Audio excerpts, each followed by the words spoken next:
Saron faces the dragon maze with Mark in his grasp, while every witness expects one fatal mistake to end them both. Yet as the impossible jaws close around him, the mocked commoner becomes calmer, because survival now depends on a perfect calculation. This boy is about to be attacked by the dragon maze, all while saving Mark, who with idiotic actions put both their lives at risk. As the jaw approaches, he recalls why he's here. So, leaping between cliffs while solving complex calculations becomes deadly for most students, because one bad teleport means a fatal fall. In this area, hundreds of mazes are thrown in the direction of the mage, increasing the complexity of the magic calculation hundreds of times. Mark couldn't accept losing to a peasant, so even though the test looked risky, he dove into it to be acknowledged. He was about to crash and get completely crushed, when Saron's hand came in clutch and saved him. Using his magic world sense, he could calculate the path in less than a tenth of a second, and he kept crossing it faster and faster. The jaw came, the director was scared of that boy dying, and the students couldn't even bring themselves to look. He had to go down to a thousandth of a second, because the first route was impossible to pass with Mark. In a cabin in the middle of nowhere, surrounded by traps, someone picks up his axe thinking somebody must have snuck in, and a rat like that will pay with their life. His wife appears, confused, asking Vincent what the commotion is. The villagers celebrated with joyful songs, and this mysterious child later protected them from every threat with his strange power. After that, Vincent walks over to his son who had been reading that story. He even claims Saron's real parents probably abandoned him because something was wrong with him. When they arrive in the city of Kreta, Saron is amazed by the place. Martin finally gets it, but says he doesn't know much about magic and suggests Saron learn more about it at the bookstore next door. At the bookstore, the owner notices Saron touching some expensive books and tells him to stay away from that shelf, because those books aren't for common people. Then he spots the noble sending the books off, and Saron figures his father must have gotten his own book for free from a place like this. But Saron slips away fast, and as he passes one area, he hears people saying some suspicious things. Then the man reveals that the most important talent for magic is vision. To explain, the teacher uses 1 + 1 = 2. While explaining all this, the man leading the lesson notices Saron and asks what he thinks about what he just heard. The nobles scoff, saying a commoner could never read a magic book, and Saron keeps asking to see some magic, even something small. Then Alpheus Miri says he'll show them wind magic, and when he uses it, everyone gets blown into the air. The headmaster can tell Saron doesn't fully understand yet, but he builds on Alpheus's words and says that because the phenomenon is unusual, that makes it an absolute truth. Shu Omen answers correctly, so the headmaster explains that when a mage focuses, they become sensitive enough to know exactly what's around them. Pointing to Alpheus, he says some mages can even tell the exact number of leaves on a faraway tree. But he says that if he can't feel himself, then he won't be able to black out. Saron says he could hear every sound, but the students brush that off, saying he could hear things from that far away normally. Meanwhile, Saron jumps back over the wall and says the headmaster's training worked, because he became one with everything around him. Saron freezes, and as he starts shaking in fear, he feels like he could leave his body and become infinity itself. Saron quickly apologizes, but the man still gets mad at how careless he was. Then he says Saron can make it up to them by bringing them his mother. The man goes back to hitting him, calling Saron cocky as he keeps attacking. Amy tells them to leave Saron alone from now on, but one of them says they'll beat him sell into a village in the south. Amy then tells the men that if they want to sell him as a slave, he can't have any flaws. This time Saron blasts him with a burst of wind, sending the others flying with him. Amy rushes over and starts asking question after question about what just happened. Right after that, Saron decides to leave too. With her usual pride, Amy says she's already learned everything worth learning, so class isn't useful or fun anymore. On the way, he remembers the first time he took Saron to the city. Even though Vincent suspected something had happened, Saron kept insisting he had only gotten lost. Saron realizes this is the first time he's pulled off Thunder Strike for real, just like the magic he used that day. Then, he notices he's already been in the spiritual zone for 5 hours. When he gets there, he notices white horses and a carriage outside, so he figures they have a visitor. Saron asks what he's doing and Temarin says the boy has a strong reputation, and can read even though he's just a woodcutter's son. He guesses those books probably won't teach him enough to become a mage, but Temarin explains that only Saron and his family know about this work. If any of the books leak out, Saron and his family will lose their lives. Then he repeats that Vincent only agreed because of the money. That makes Vincent remember him reading as a small child after his mother taught him a few words on a whim. That's when they realize how smart he was, and both parents started wondering if Saron might really be the child of some noble. Vincent says a woodcutter's son is supposed to learn how to work in the mountains, but when Saron followed that path, Vincent became afraid. Back in the present though, Vincent says he regrets begging Tamaron Saron this work, because things didn't turn out how he hoped. He says he'd never let anything leak, and even if things go wrong he won't blame Tamaron. If Saron enters the mansion, he won't be allowed to leave until the job is done. Then Vincent pulls his son into a hug and promises to protect him no matter what. As they travel, Tamaron explains that House Ogent is in the city of Graus in the kingdom of Tormia. Soon they arrive at the office where Saron will be staying. Temurgen explains that the books there will be moved to a new library and his job is to organize them. Once the work begins, Saron quickly sees why someone has to manage the shelves. Saron realizes there's one thread that connects all knowledge together: history. Then, the noble stops right in front of him and Saron immediately thinks Temurgen has figured out that he's been reading. Saron relaxes when he realizes that those were the only problems. Then, Temurgen catches him reading, but after seeing that Saron isn't reading practical books, he chooses to let it slide. Saron worries he'll be blamed if it's lost, but the butler says the young masters are supposed to return books on their own. That eases Saron a little since he figures there probably aren't any truly vital books in that library, but he's still worried about staying safe. When the man finally enters the library, Saron asks who he is. Faced with that threat, Saron instantly gives up Ryan's hiding place. As for Saron, it takes him 20 days to finish his first book, but once he fully understands it, his speed jumps, and in just 4 months, he manages to read 82 books. Still, as he studies, questions start to bother him, especially about why history matters so much. Scholars and mages may be similar, but not every scholar is a mage because they can't enter the highly sensitive mental state known as the spirit zone. Saron realizes that if he keeps strengthening his knowledge, he might even become a real mage. At that point, Saron realizes Ryan is way angrier than he expected. Ryan notices that even though Saron is still new in the household, he stays strangely calm. But instead, Ryan hands him a wooden sword and challenges him to a duel. Then Ryan tells him to come at him first and generously gives him 3 opening attacks since the size gap between them is so big. If he breaks one of Ryan's bones, he'll be sent back home. After pulling that off, Saron realizes his instinct was right. To him, there's no way Saron learned that move just by cutting trees. He's trained in fencing for over 15 years, so he's sure that kind of skill doesn't come from simple wood cutting alone. Back in the present, Ryan is still furious and says he can't let this insult stand. Ryan says he'll treat Saron properly if he proves he can learn the sword crushing technique. Ryan reminds him he has a whole month to learn sword crushing. The next day at work, Saron complains to himself and decides he really can't trust people with black and blue hair too much. Then there's Ryan Ogent, the second son, often praised as a genius by everyone around him, and he also has black hair. After thinking about all that, Saron realizes he probably should have let Ryan win. His master notices he somehow beat his own record, but Ryan brushes the training off, saying it's useless. At the same time, Saron studies the idea of Shima. After reading all that, Saron realizes it's basically the opposite of the spirit zone, but he still decides to try it. In the middle of trying, Saron realizes learning Shima would be too inefficient. As for Ryan, he keeps training too, pushing himself hard and wondering why he still can't use Shima. Meanwhile, Saron keeps studying swordsmanship and learns it isn't just for killing. Saron apologizes to his parents, thinking he may not make it back home. He immediately realizes Ryan's swordsmanship is amazing and completely different from his own. Ryan starts to think Saron may have learned to suppress all his emotions. He realizes Ryan's speed is now beyond what his synesthesia can track. If Ryan had angled one strike a little higher after attacking his stomach, he could have cut into his side and ended the fight right there. Thinking it through, Saron realizes Ryan understands swordsmanship less than he thought. When basic attacks start coming at him, Ryan tries to deny that he's having trouble blocking them. Ryan could win easily if he just used proper swordsmanship. Saron never expected to beat him like this, but now he's more curious about what happens next.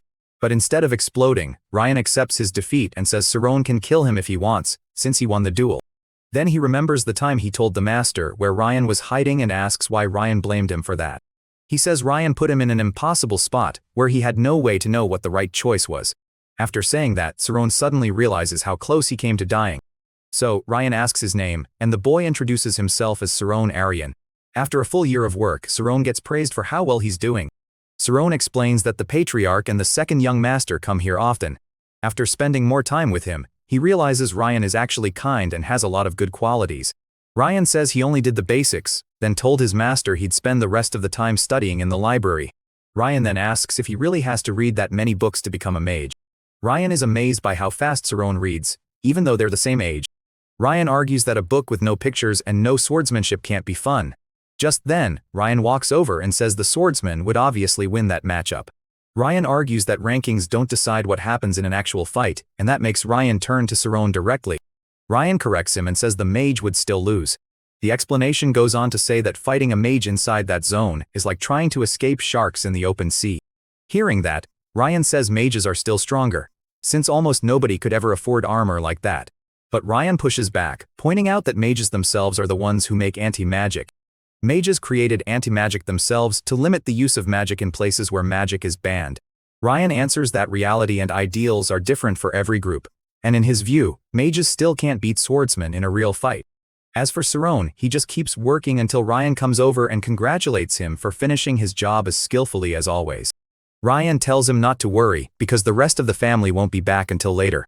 When they reach Ryan's room, Saron notices how small it is. Saron realizes she already knows he's there, so he tells her she plays beautifully.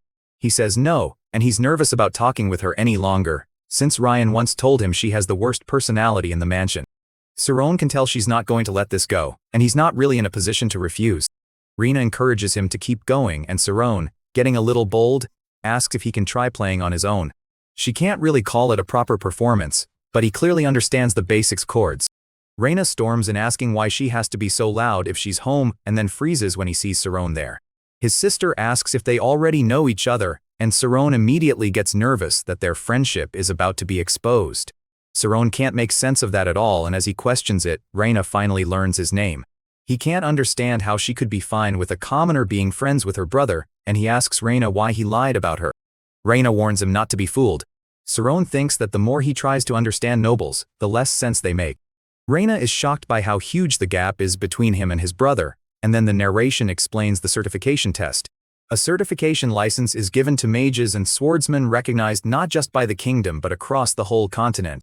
Even with non-certified licenses, people still desperately want the official test. Before leaving, she tells Saron it was nice meeting him and says they'll see each other again.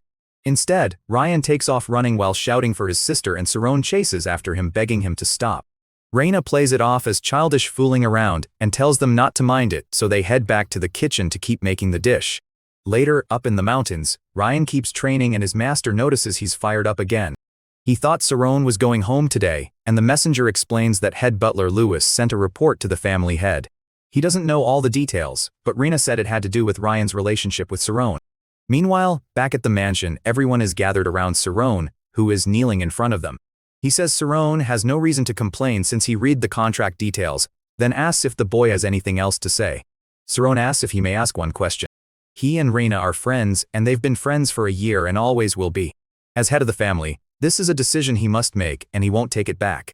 He says this house is their life, and to protect it, they have to remove every conflict that appears, even the smallest one. He says that while the family deals with a difficult situation, Ryan is also enjoying the special privileges that come with being a noble son. Ryan fires back that those privileges mean nothing if he has to throw away one of his friends. So Ryan says he would never do that, and his father asks how he's supposed to believe that, ordering him to prove that he and Saron are truly friends. For a second, he thinks that if Saron were here, he'd have no problem beating his father. That reminds him of what Saron once said. Ryan then remembers what happened 30 minutes earlier when he was arguing with his teacher because his friend could die and the man was blocking his way. His master recognized the boy from the library, but to him, that boy was still just a commoner. Even so, he tells Ryan he has high hopes for him and will be cheering for his future. He says Ryan can bring that sword home with him, but if he's not ready for what that means, he shouldn't take even one more step. His father grits his teeth, saying that makes no sense and that this isn't some simple clash between parent and child. The patriarch asks if he's really pointing a sword at his own father, but Ryan says the sword isn't aimed at him. Ryan fires back that his father is wrong this time. He says he didn't, but before he can explain, Ryan cuts in and tells him to stay quiet. From the moment he wanted to be Ryan's friend, he had a feeling he'd end up at a crossroads like this. He thinks that maybe they're immature, but they're still people with real feelings. Saron then recognizes him, the general of Torma, a third-rank swordsman and Rena's grandfather. The old man says this place is noisy as ever, and he's introduced as Clump Augent, the elder head of the family. She adds that Saron fulfilled every part of his contract and was supposed to leave the house today. Given the situation, it's hard to claim he got close to Ryan with some evil plan, so she doesn't believe his actions damaged the family's reputation. To finish, he calls up the person who has watched Saron the longest, the vice butler. Even so, Tamarin says Saron did the work he was given and did it perfectly. Clump then asks whether he knew the two were friends, and Tamarin says he knew Saron often spent time with the young master, but he didn't know they were friends.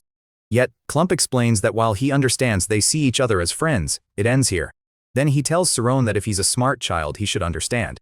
Part of Ryan had felt relieved that Saron would survive, but Saron already understood that abandoning a friend meant betraying the bond itself. Ryan realizes he knew that too, and it was never something to bargain over in the first place. In that age of chaos, nations kept fighting over land until Adolf I united them into one kingdom. In return, they swore to be the one sword their master could trust, and they were given noble status. Even Ryan notices he may have gone a little too far this time. Then his grandfather calls to him and says that if Ryan truly means he will become Saron's sword, that proves the child sees real worth in him. Then he adds that Ryan talks well enough, but with sword skills that sloppy, he almost feels bad for Saron having a sword like him. Ryan may not be the finest sword yet, but at least he'll never stab him in the back. He asks if Saron saw his family's faces, but Saron says he really didn't have to go that far. He explains that unlike his older brother, Saron has a power that pulls people in. Reina says she has important news from the betting faction.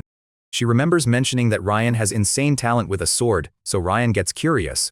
And Reina admits she brought up his talent to see whether the family would be willing to invest in him. While talking with Reina, he explains that he used spiritual zone synesthesia to read Ryan's movements and beat him more easily. After that, Reina explains that the more focused someone is, the more solid their spiritual zone becomes, and it's impressive that he kept that level of focus while holding a sword. Reina explains that teacher Kite's contract with Ryan already ended the day before, and he'll come say goodbye the next morning.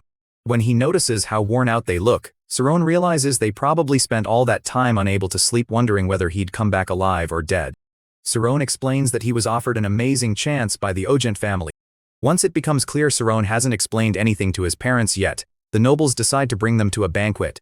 Getting straight to the point, Bishop tells Vincent that Saron can already use the spiritual zone. He says school isn't strictly required to become a mage, but without that background, Saron could be looked down on as someone without status. But Bishop says there's still one problem left, Saron's identity.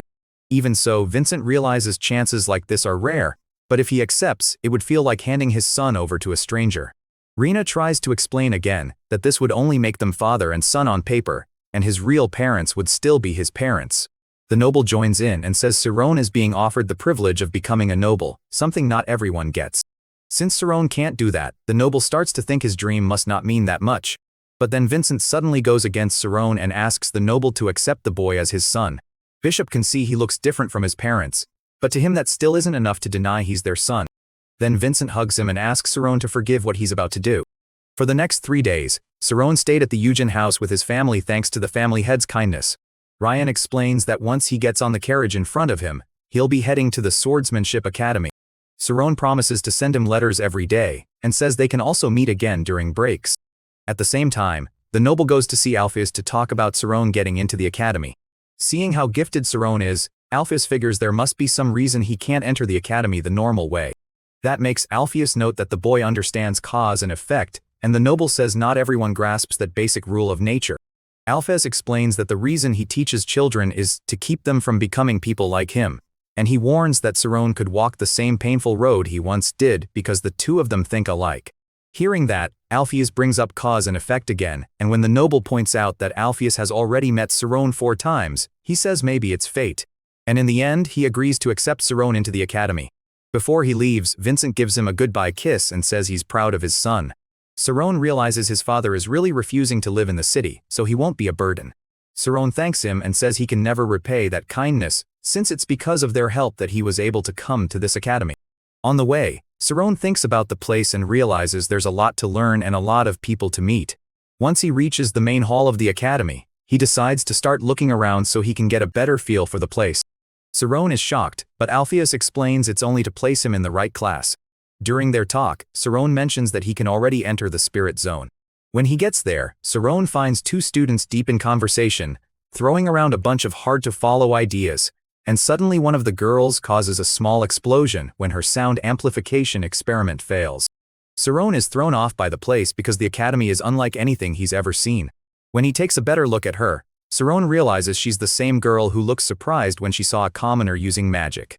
As for Saron, he just hopes Amy didn't notice him or it could cause trouble. There, Alpheus tells him to watch the child in front of him closely, because the student is about to enter the spirit zone. Then the teacher asks Kami if he can use magic, and the boy answers right away that he can. Alphys explains that Kami's spirit's own reaches a diameter of 6 m. Then the teacher asks if he can use magic and Saron admits he hasn't learned yet. Off to the side, Alpheus watches and feels Saron is at a disadvantage. Saron focuses harder and ends up seeing the number pi off in the distance. Then the teachers say he's a convergent type, and seeing that, Alpheus finally understands why Clump pushed so hard to get this boy into the academy. Even so, Alphys still thinks Saron's talent is only normal. But another teacher objects and points out that Saron is 17 and still can't use magic. He thinks putting him in a higher ranked class would just make him arrogant, so he suggests teaching Saron the basics first. The Magic Academy uses a 10-class system, with every class marking another step in a student's development. On his way to class, Saron draws plenty of attention because everyone is talking about him. Saron starts thinking about the afternoon practical on spirit zones, but then notices the exact location isn't written on the schedule. The word combined leaves Saron confused, so she explains that all the intermediate classes train together twice a week. Seeing that, Saron decides he definitely should stay away from her, but he quickly realizes that's impossible since they'll have joint training twice a week. That power lets them perfectly remember specific moments they've lived through. After class, Amy decides to hang out with her followers, but she quickly gets tired of hearing everyone talk about the Karmas family. That mindset is explained by the incident that made Amy go back home, even after she had already left. Then she finally remembers Ciro and blurts out that illiterate loud and clear. Amy tells herself she erased every trace of her past so nothing would lead back to it. Even so, she starts imagining Saron telling everyone about her past, how Amy used to hang around delinquents. Aphela confirms that and explains that the first form is a sphere since it's the easiest shape to focus on. She explains that this is the most basic form, the sphere, but says mages almost never use it like that in practice. So, she uses fire magic, but the attack vanishes before it can reach the target. Because of that, mages usually use the spirit zone in 4 standard patterns. The gap between the tips and the center is too wide, so rotating it quickly gets harder. Saron stays focused and realizes her method lets them use a 10m spiritual zone in real combat. Last, Aphela introduces the diversion form, but she warns them right away that it isn't common. Saron remembers that a spiritual zone is just a mage's mental state. Since the mage isn't at the center of this zone, it can move freely. Still, Amy begins her magic attack demonstration using the aiming form. The whole class praises her performance, and Saron realizes that even as a total beginner, he can tell how amazing her technique is. That makes him understand why all the boys are crazy about Amy. From that quick glance, Saron becomes sure that she remembers him. Amy has to protect her image as the model student no matter what, and her friend comes over and asks what's wrong since Amy's face turned red the second she stepped out of the image zone. Amy brushes it off and says it's nothing. Saron feels like he managed to create the barrier, but since he can't actually see it, he decides not to be sure yet. Seeing Saron step up right after Amy's demonstration, the students say he's got guts. After that, he moves on to the defense form, but then he notices the foundation is cracking. Watching him fail, Amy relaxes a little and tells herself there's no way a newcomer would succeed right away. Saron decides to let it stay at its natural size, and once he does, the diameter of his zone starts expanding even more. Because of that, Amy changes her plan and decides to get closer to him in secret, little by little. The other students congratulate him too, which leaves Saron embarrassed. The next day, Saron notices Sienna, the intimidating teacher who was there during his entrance exam. Saron notices her staring right at him, while the other students gossip about the teacher's love life. And when those are broken, they can produce temperatures low enough to kill a person, just like she almost did to her students. After that, she offers to explain how a mage can absorb energy and cast magic without using tools. Hearing this, Saron finally understands why he couldn't use magic before. As for Saron, he's stunned to realize he really can become a mage. Seeing how shocked he looks, Amy realizes he really did remember her. But now, meeting him again 5 years later, Amy can tell he's changed a lot since then. According to Amy, the thugs tried to strip him on their own. She says she never ordered it and adds that she doesn't even like men. Saron tells her the right thing to do is just apologize to him. Amy says he clearly doesn't understand how the world works. She decides Saron is only complaining so he can sound morally right, while Saron realizes she's still pretending to be the perfect student even though she hasn't changed inside. After that, Amy says if word gets out that he's a plebeian, he'll be expelled. Amy tells him that's exactly how he should act because his future depends on it.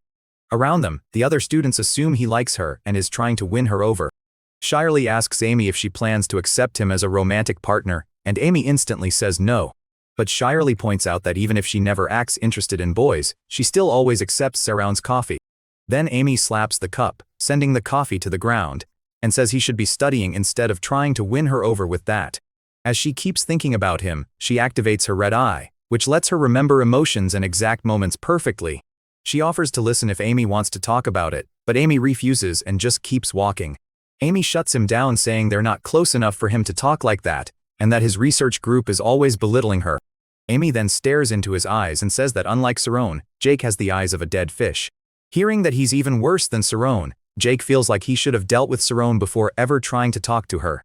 Amy then starts wondering what made her act like that, since it's been a long time since anything got her this worked up.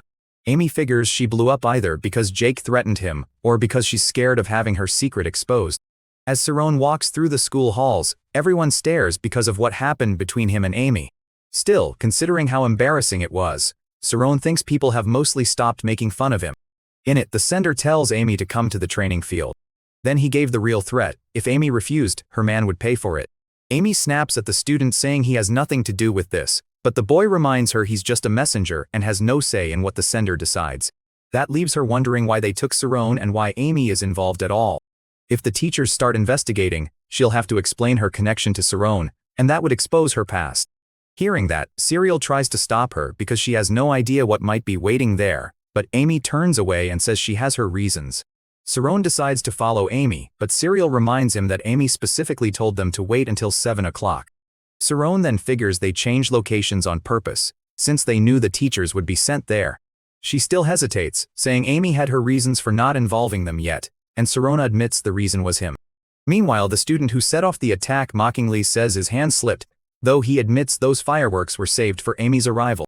Amy says they should find something better to do with their lives, while Jake notices she really came alone, and decides Sarona must matter a lot to her if she obeyed them so easily. So Amy says this fight just got easier since Saron isn't here. Then she blasts one of the students with fire, proving she meant it when she said she'd kill them. Jake notices she's fighting differently from how she does in training matches, and he realizes she's had real combat experience, which explains why she's so strong. But Amy dodges again, explaining that she used the Shima technique to defend herself. He tells Amy that if she doesn't release her spirit zone, she'll go insane because what she's feeling right now is anti-magic. Amy calls him crazy since anti-magic is strictly forbidden, and she also realizes not even her red eye can help her now. Amy tries to bluff the students and says that if they touch her, she'll kill them. Trapped like this, Amy remembers what Saron went through that night and realizes she's now in the same position. Saron realizes these guys are seriously dangerous. He yells for them to let Amy go right now, but they ignore him and say they'd just get attacked by both of them if they did. Once Saron sees talking won't work, he charges it. Saron starts to feel his senses fading, like his mind is slowly breaking apart. So he decides to raise the density of his spirit zone until the anti-magic can't shake it anymore. Watching him resist, Jake thinks Saron is just pretending to be some kind of monster and says he's only a rookie. After pushing through for a while, Saron manages to send the power of the student back at them. So Amy jumps in to protect him and punches Jake. But Amy uses the chance to get even, demanding that Jake repeat what he said he wanted to do to her. And the moment he does, Amy passes out in his arms. Amy pops right back up saying she's fine now, and then makes fun of him, saying he never should have come there when he's that weak. And Amy immediately starts stressing out because she'll have a lot to explain to teachers who let nothing slide.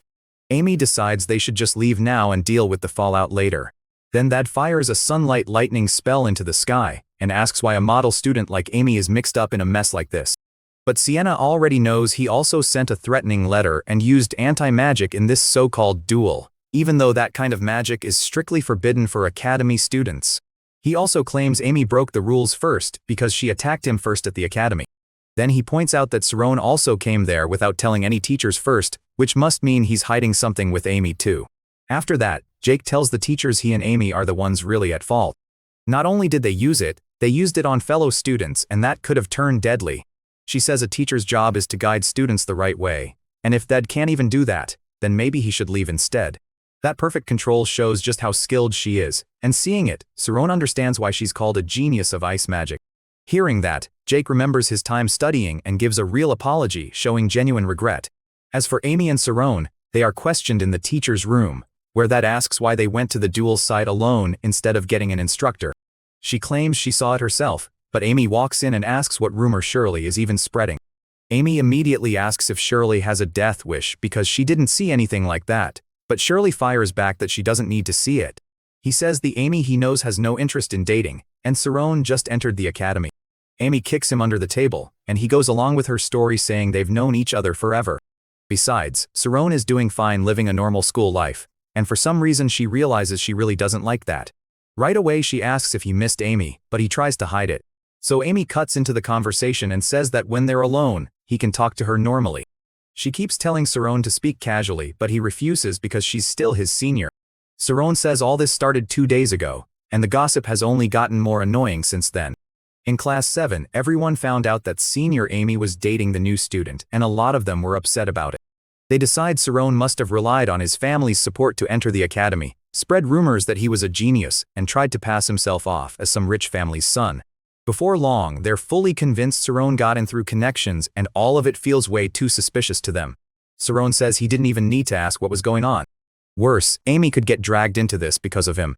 Saron says the diverted form is hard, because whenever he tries to move his spiritual zone away from his body, it feels like his awareness moves with it.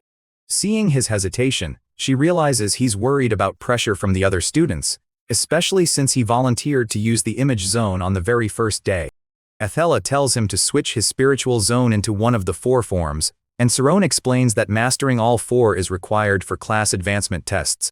Amy notices he's even better than he was that day against the Black Mage members, and the students in front start thinking his defense form is already fully advanced.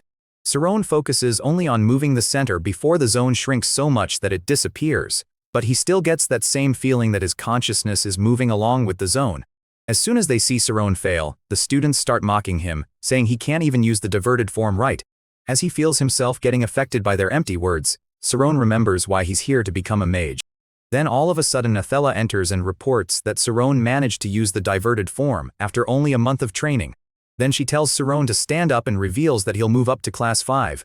One girl protests saying that kind of promotion is extremely unusual, and on top of that Saron can't even use spells. So, she decides to call another meeting with the teachers to see if promoting Saron really makes sense. At first, they completely ignored Saron, but a few days later, they started talking about him, getting in the way of his studies and spreading rumors to turn everyone against him. She thanks Maria and tells her to leave the rest to her. He claimed people should sleep at least 6 hours a day, but when he was a student, he only slept 4. Later, after midnight, Saron notices he studied way too long and heads back after greeting a girl.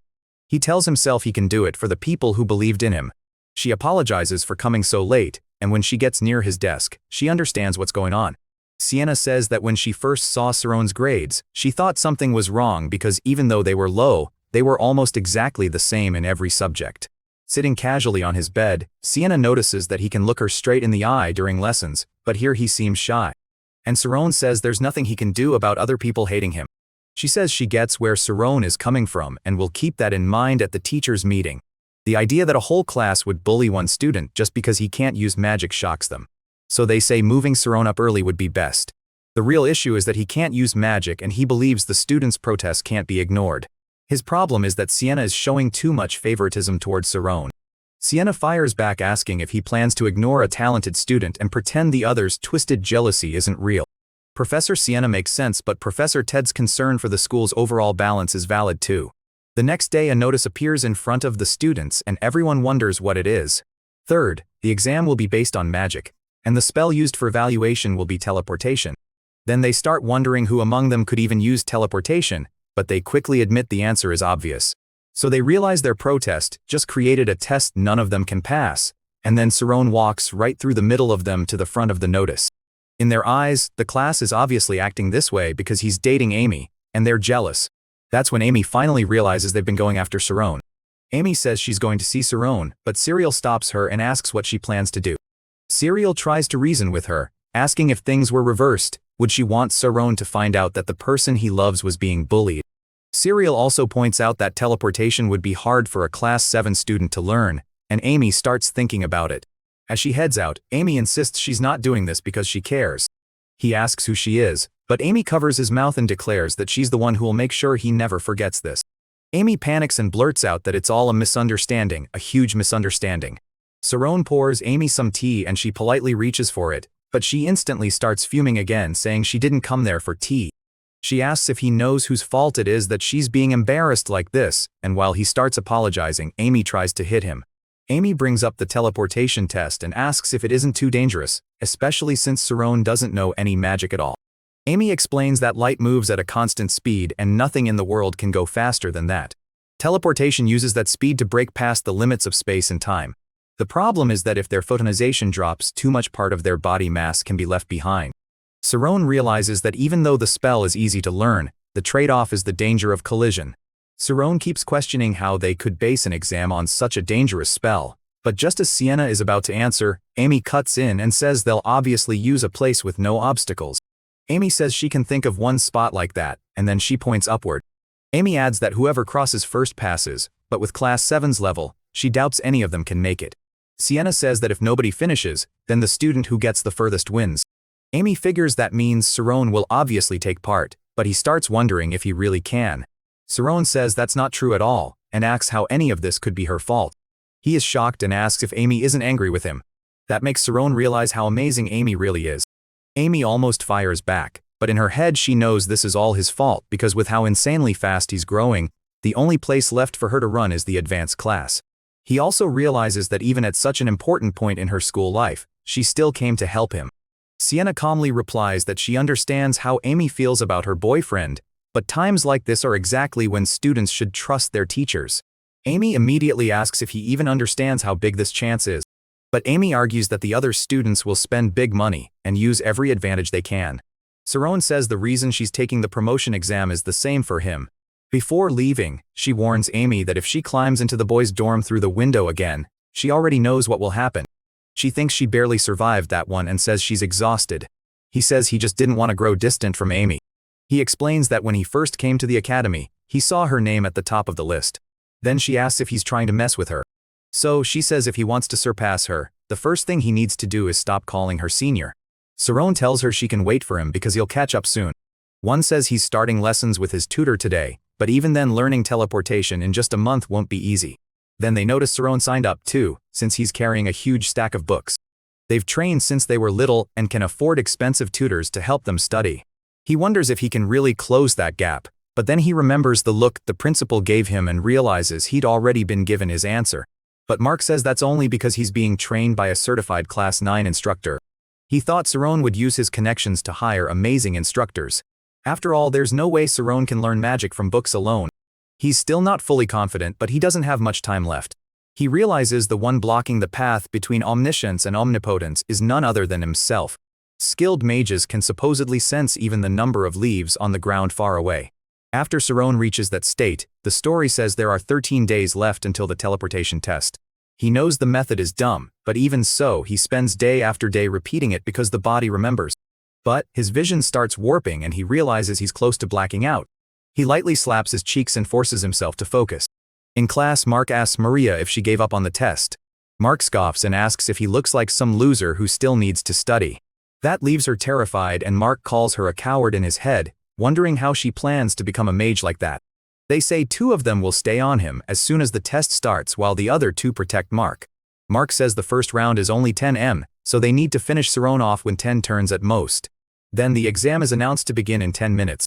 While they argue, on the other side Serial uses binoculars and says this is the perfect spot. Still, even she starts wondering whether Saron can really use teleportation. So, Amy starts worrying that he failed to learn the spell and says she told him learning teleportation alone would be insanely hard. Only now do those idiots in the class realize they actually have to make it to the other side. This is a promotion exam, the test that decides who's fit to move up to Class 5. The lesson is simple. A swordsman should attempt the technique only when confident enough in his own skill to survive it. Still, the most dangerous students are the ones who can't wait for the test to start. From the other side, Amy snatches Serial's binoculars and punches her, yelling about what that idiot was doing and where he even came from. She says that idiot's whole body is covered in scars, and she can't believe he spent all that time pushing himself that hard. The boy thinks the first step worked, and now he just has to take Saron out within 10 turns. Then the student promotion test officially begins, and Mark tells one of his goons that he has an idea. 1 second in, it said these kids only made it here after brutal training. Mark knows running faster than everyone else won't make him the winner. Then they start saying that's their limit, barely reaching 3M, and Mark's allies begin to leave him behind, saying that's as far as they can go. Saron starts closing in on the edge. Sometime earlier back at the Exogen house, Ryan called Saron incredible. But Ran asks if Saron is an idiot. Right now Saron launches himself upward, rising more than 2m. Then Saron asks Amy if that really was the first spell he ever learned. Mark, meanwhile, gets angry and snaps at his teammates, asking what those idiots are doing. She admits she hates competition, but she hates being harassed even more. In her mind, Mark absolutely cannot be promoted. So since he can't keep going, he decides to test it. Shaken up, they say that was awful and someone should have warned them first. By the 200m mark, more students from the middle group start giving up and Mark holds steady, calling them idiots. Saron looked half dead before the test even started. Then they ask Ifala how she can sense all that from so far away, saying it's amazing. Serial confirms that Saron is using compulsion to stay focused and wonders where he learned such advanced techniques. Mark, meanwhile, keeps telling himself he has to keep going. The boy rushes up beside him and cuts in front of him. Saron realizes the boy really is about to slam into him, but when that sneaky student opens his eyes, he sees that Saron dodged. From below, everyone notices Saron moves strangely, and some even think he went the wrong way. Then, Iruka adds that if it were him, he would have escaped easily by using the equation of motion. Saron can tell Mark is still in great shape, and he's definitely going to finish the course. Amy snatches Saron's binoculars and says Saron's body is in terrible shape, but he's still pouring everything he has into that spell. Out of nowhere, a rope appears and wraps around Mark. The headmaster snaps back, asking how they can even still be asking that, and orders them to send the signal to stop the test immediately. Saron notices the halt signal, and then sees the yellow flare and asks if the test was cancelled. He forms a fireball to blast the door open, but then he realizes someone is inside. He understands what she means, and she says that if that's how it is, she'd rather just die. And besides, he may never get another chance to beat Saron. Seeing that they still won't stop, the others wonder if their pride is really that huge because going on is way too dangerous. So Ron and Mark keep going, and the students start getting nervous. Mark figures they're both close to their limit now, so whoever lasts longer wins. Still dodging, Mark starts showing off in his head, sure Saron will be stuck here forever. She says she always did what the school asked, and kept pushing as hard as she could, but the academy only remembers the gifted ones. Ted says that changed after the headmaster found him one day, and taught him something important. He remembers arguing that those guys picked on him first, but the headmaster stopped him and asked why he was always so worked up. Back in the maze, Mark's confidence vanishes when he realizes he's trapped. At the same time, Saron realizes the traps work like a maze. Saron shoots into the air, but the traps rise after them. Iruki points out that moving forward was never their only choice. Amy says the reason he trained so hard wasn't just to pass the exam. Maria asks if it isn't already too late, but Ted says he'll help her. Saving Mark put him at a huge disadvantage, and it gets worse because Mark won't stop struggling, making it even harder for Saron to concentrate. Mark is nearly passing out, and the teachers can't understand how Saron is doing this. Their spirit zones reach almost 99.9% density, while Saron maps the route in something close to a trance. Saron notices the gaps between obstacles have shrunk to about 1m. Iruki recognizes the move as Rainbow Drop and wonders if Saron can really pull it off. Iruki says it's not about math, it's about feeling, or more exactly perception, and Saron clearly has overwhelming omnipotence. At that moment, Mark wakes up and sees the dragon right in front of him, instantly freaking out. Saron holds on to him and stays focused, trying to remember the route left first, then right. Sienna snaps back that no, Saron and Mark are still in it. He dropped completely into the zone, his mind sharper than ever, and realized he was still alive. The headmaster starts to panic, but then a beam of teleport light appears, and Saron slips out from inside the attack. Everyone is caught off guard by that reaction, and Amy thinks that after coming that close, it makes sense. Sienna comes back and asks if Saron really passed. She says she missed something this important because of Dad, but he tells her he'll explain later and insists he really did his best. Then, he realizes he worried for nothing, and deep down he's thrilled. Lou notices the professor may be thinking about the title given to the one who redefined photons, and received the Golden Circle Award from the Emperor. He remembers telling Odin's grandmother that he didn't believe in fate, but it had been a long time since his heart raced like this. Right then, Mark stumbles forward shaking, and people wonder if he's going to argue since he crossed with him. Saron says that's how it should be, and he hopes they really mean it.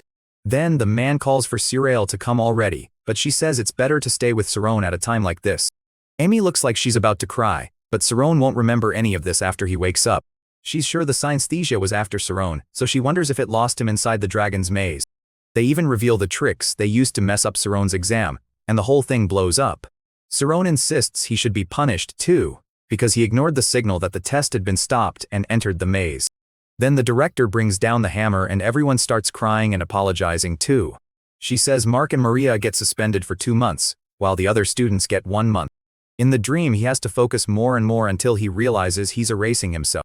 Then he notices the notebook Amy lent him, the one that helped him a lot with memorizing the rules of magic. When he gets there, Saron asks how she's feeling and he says he's doing fine. Then a month later, the Class 7 students return from suspension and tell Saron they saved him a seat. He says they don't have to do that every time, but he realizes that weirdly enough during every joint class, Class 7 has started saving a place for him. She says she had planned to graduate and live a normal life, but after seeing Amy with him, she got fired up. Tormia may be peaceful right now, but if war breaks out later, Amy would have to join in. Then she adds that Amy's specialty is long-range magic, so she'd probably only take part in intelligence-based battles. Then a boy walks up and asks Saron if he's going to train alone again. The boy also says that even though his grades are average, he has an omnipotence trait that lets him control lightning. Saron realizes everyone has their own special talent, and Class 5 really is different from the lower levels. He worries they'll leave him behind again because he won't understand the conversation. Nade starts going on about how they can't understand Professor Siena's smart kind of beauty, but the others argue that's not it. That's when he finally learns the terror of teenage boys. Then he asks if it's because he couldn't answer well, but Nade says no, it was because of that guy. Then Nade introduces Hiroki as a drifter from Class 5. Saron realizes Hiroki was the one who said that, and that push helped him succeed with the deviation form. Nade says that's just how Hiroki is, but if Saron gets to know him better, he'll see the guy isn't so bad. Then he uses deviation form and he is left stunned because he's doing it while moving at crazy speed. Instead, he gets ready to blow up every single target and everyone starts panicking. Saron realizes that was the spirit zone of deviation form mixed with special detonation magic, and he asks who that boy is. They explain Savant syndrome to Saron, a rare condition where people with developmental issues including autism spectrum disorder can have unbelievable talent in one area. They also say he could probably memorize the digits of pi for the rest of his life if he wanted, at least that's what they think. She tells him to stop acting like some fake genius because there are plenty of things in the world math can't explain like deep loss or human feelings. Then he points to a line in the poem about a red swollen face and says it can be explained through chemistry. Saron is amazed because it's wild how confidently Haruki sticks to what he believes. Then someone politely asks Saron if he'd like to join their research group. She adds that if they can publish their paper, they won't have to waste summer doing performance evaluations.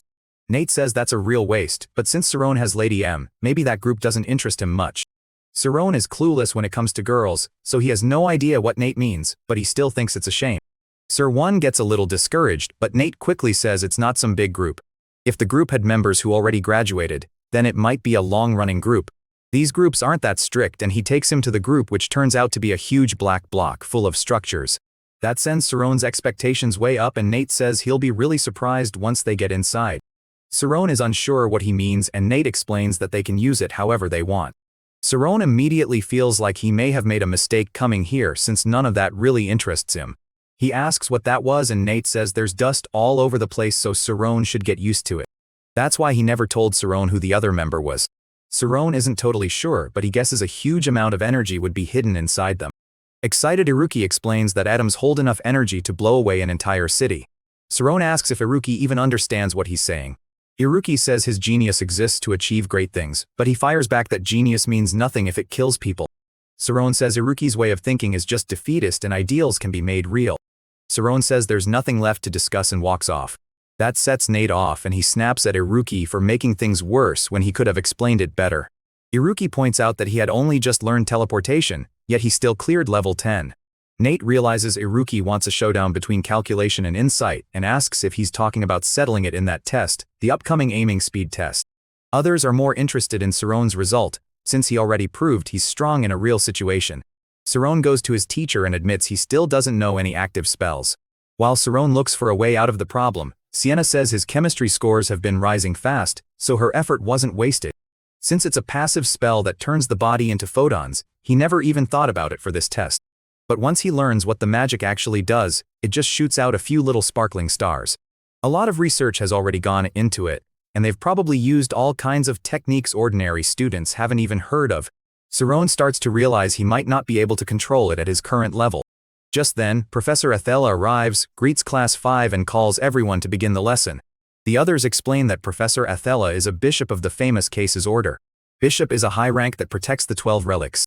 Saron thinks it's incredible that they're learning magic from someone this important. That smooth introduction instantly wins over the girls in the room. Athela explains that Samuel specializes in enchantment magic, which connects closely to today's lesson, so everyone needs to pay close attention. The moment Saron sees it in his hand, he realizes it's the same spell the headmaster showed him when he was little. At last, he finishes it and casts the tornado again. So now he's going to show them supersonic magic instead. Athela asks if everyone paid close attention to the seniors' demo, while the boys are all collapsed on the ground. Saron is blown away by the power. One of the boys lying there half-dead asks if they're supposed to learn enchantment magic too. Athela explains that numbers are tied to axioms, so they work well with the spirit zone, but it's not as simple as just counting like enchantment magic. Enchantment magic tries to imprint an image while speaking, but the sequential method imprints while thinking. Saron realizes this could make photon impulse workable. Saron starts trying it right away, saying he counted to 10 in 1 minute, but he quickly realizes that counting while doing nothing is harder than he thought. If he hadn't trained his focus in class, he probably couldn't do it at all. They start asking what that bright flash was, and Saron realizes it's way too flashy. Athela points out that Saron specializes in defense and wonders if he's already learned active spells. Saron begins counting, saying he'll use the sequential method first to strengthen his spirit zone. After he gets it where he wants, he summons the targets, and then it almost looks like he's moving with the light itself. His sequential method is giving him support by grouping numbers into large sets, and she says that's a kind of modularization used in information magic. Someone asks if they all need to switch and learn photon impulse too. But the others say Saron could only do this because he learned Rainbow Fall. Nate fires back that it was Saron's first try, so it's already really good. Saron still doesn't like the way he thinks, but he's definitely curious. Saron also notices that he even shrank the size of his form and wonders what he's planning. Iruki glances at Saron with a small grin, like it's sad that he's impressed by only this much. Saron wonders how Iruki's spirit zone can react so fast and asks if he's using the sequential method too. Saron admits it was amazing and says he had no idea deflection form could be used like that.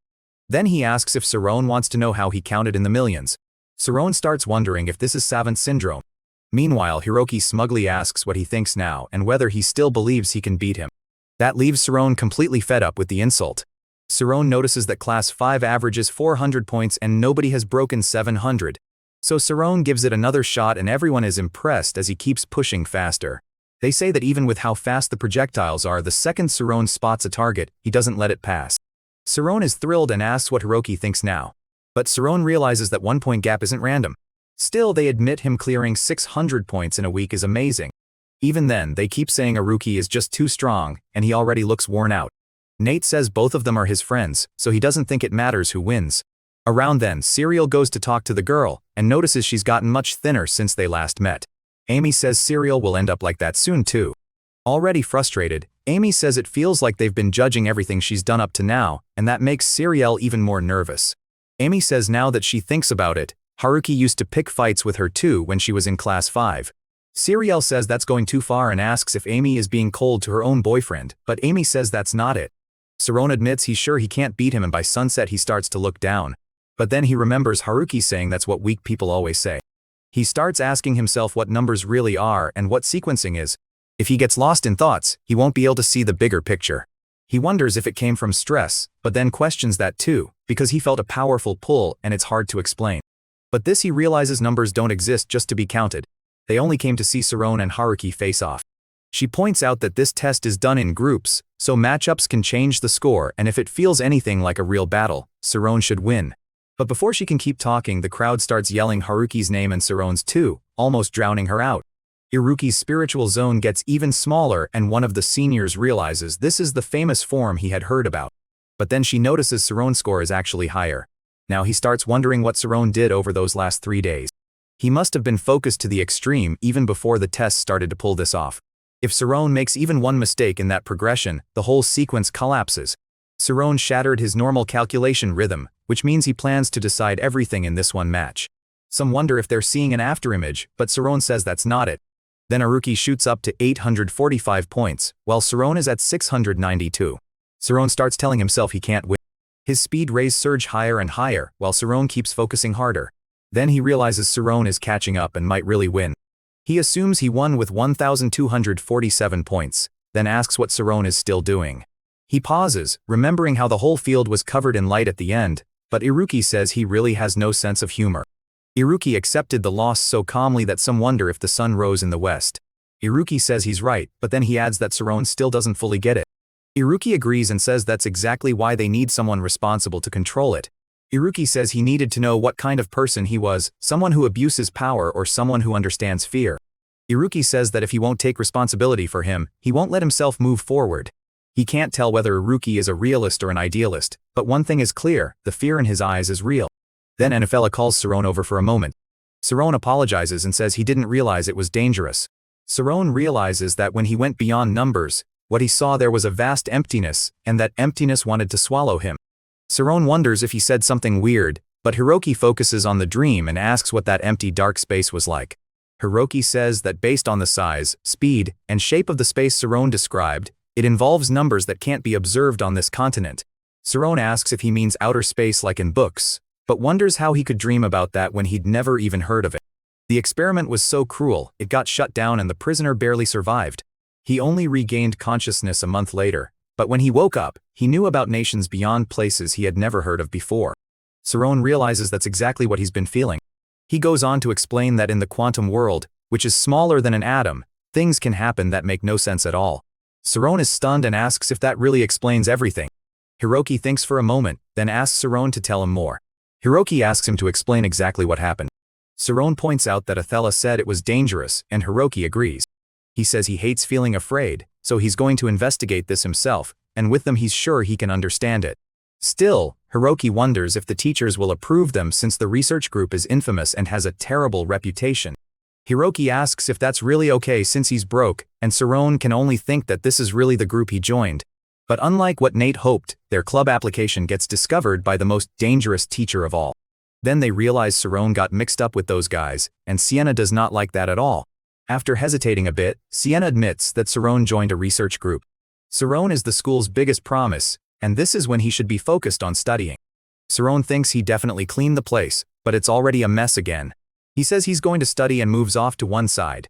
Nod explains it lasts for an hour, and with an energy supply, it can last even longer.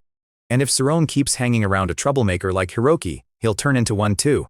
Nod says he saved all this stuff to put on a huge show someday, but Hiroki calls that a lie and says Nadi's real dream is to become a great magical engineer. That makes Saron wonder why it's there and he asks what kind of group that is. Saron asks if those girls are students from the academy. Right away Saron asks why the school doesn't stop it. Saron can't believe graduate students would make a group like that in the first place. The school leaves GPS alone, because the group lost its official status, while several gifted students keep trying to restore it. So Sienna says she'll use this chance to shut down the supernatural research group. If adults take every choice away, kids may grow up afraid to decide anything for themselves. Then she reveals something important about Saron. When Saron asks what they should do, Hiroki tells him to sit down and wait because it's a surprise inspection. Once he realizes it's a teacher, he asks if they shouldn't greet her and wonders why they keep telling him to stay quiet and sit still. If they get caught, it won't end with just a warning. What annoys her most is that even Saron seems to have been influenced by them. Sienna says no matter what's going on, when a guest arrives, they should at least offer some tea. They also ask why they should hand it over out of nowhere. Then he asks if she's really going to erase the only group willing to question a magic society obsessed with science and logic. So she tells them to remove Saron from the group. The real danger is the overload that comes after it, and Saron asks what that means. Yuruki explains it like a sickness that geniuses can get. She explains that overload happens when the mind can't handle of information from a sudden awakening. Sienna doesn't even want to imagine how dangerous that would be, and Saron starts to realize that having his mind break might really be possible.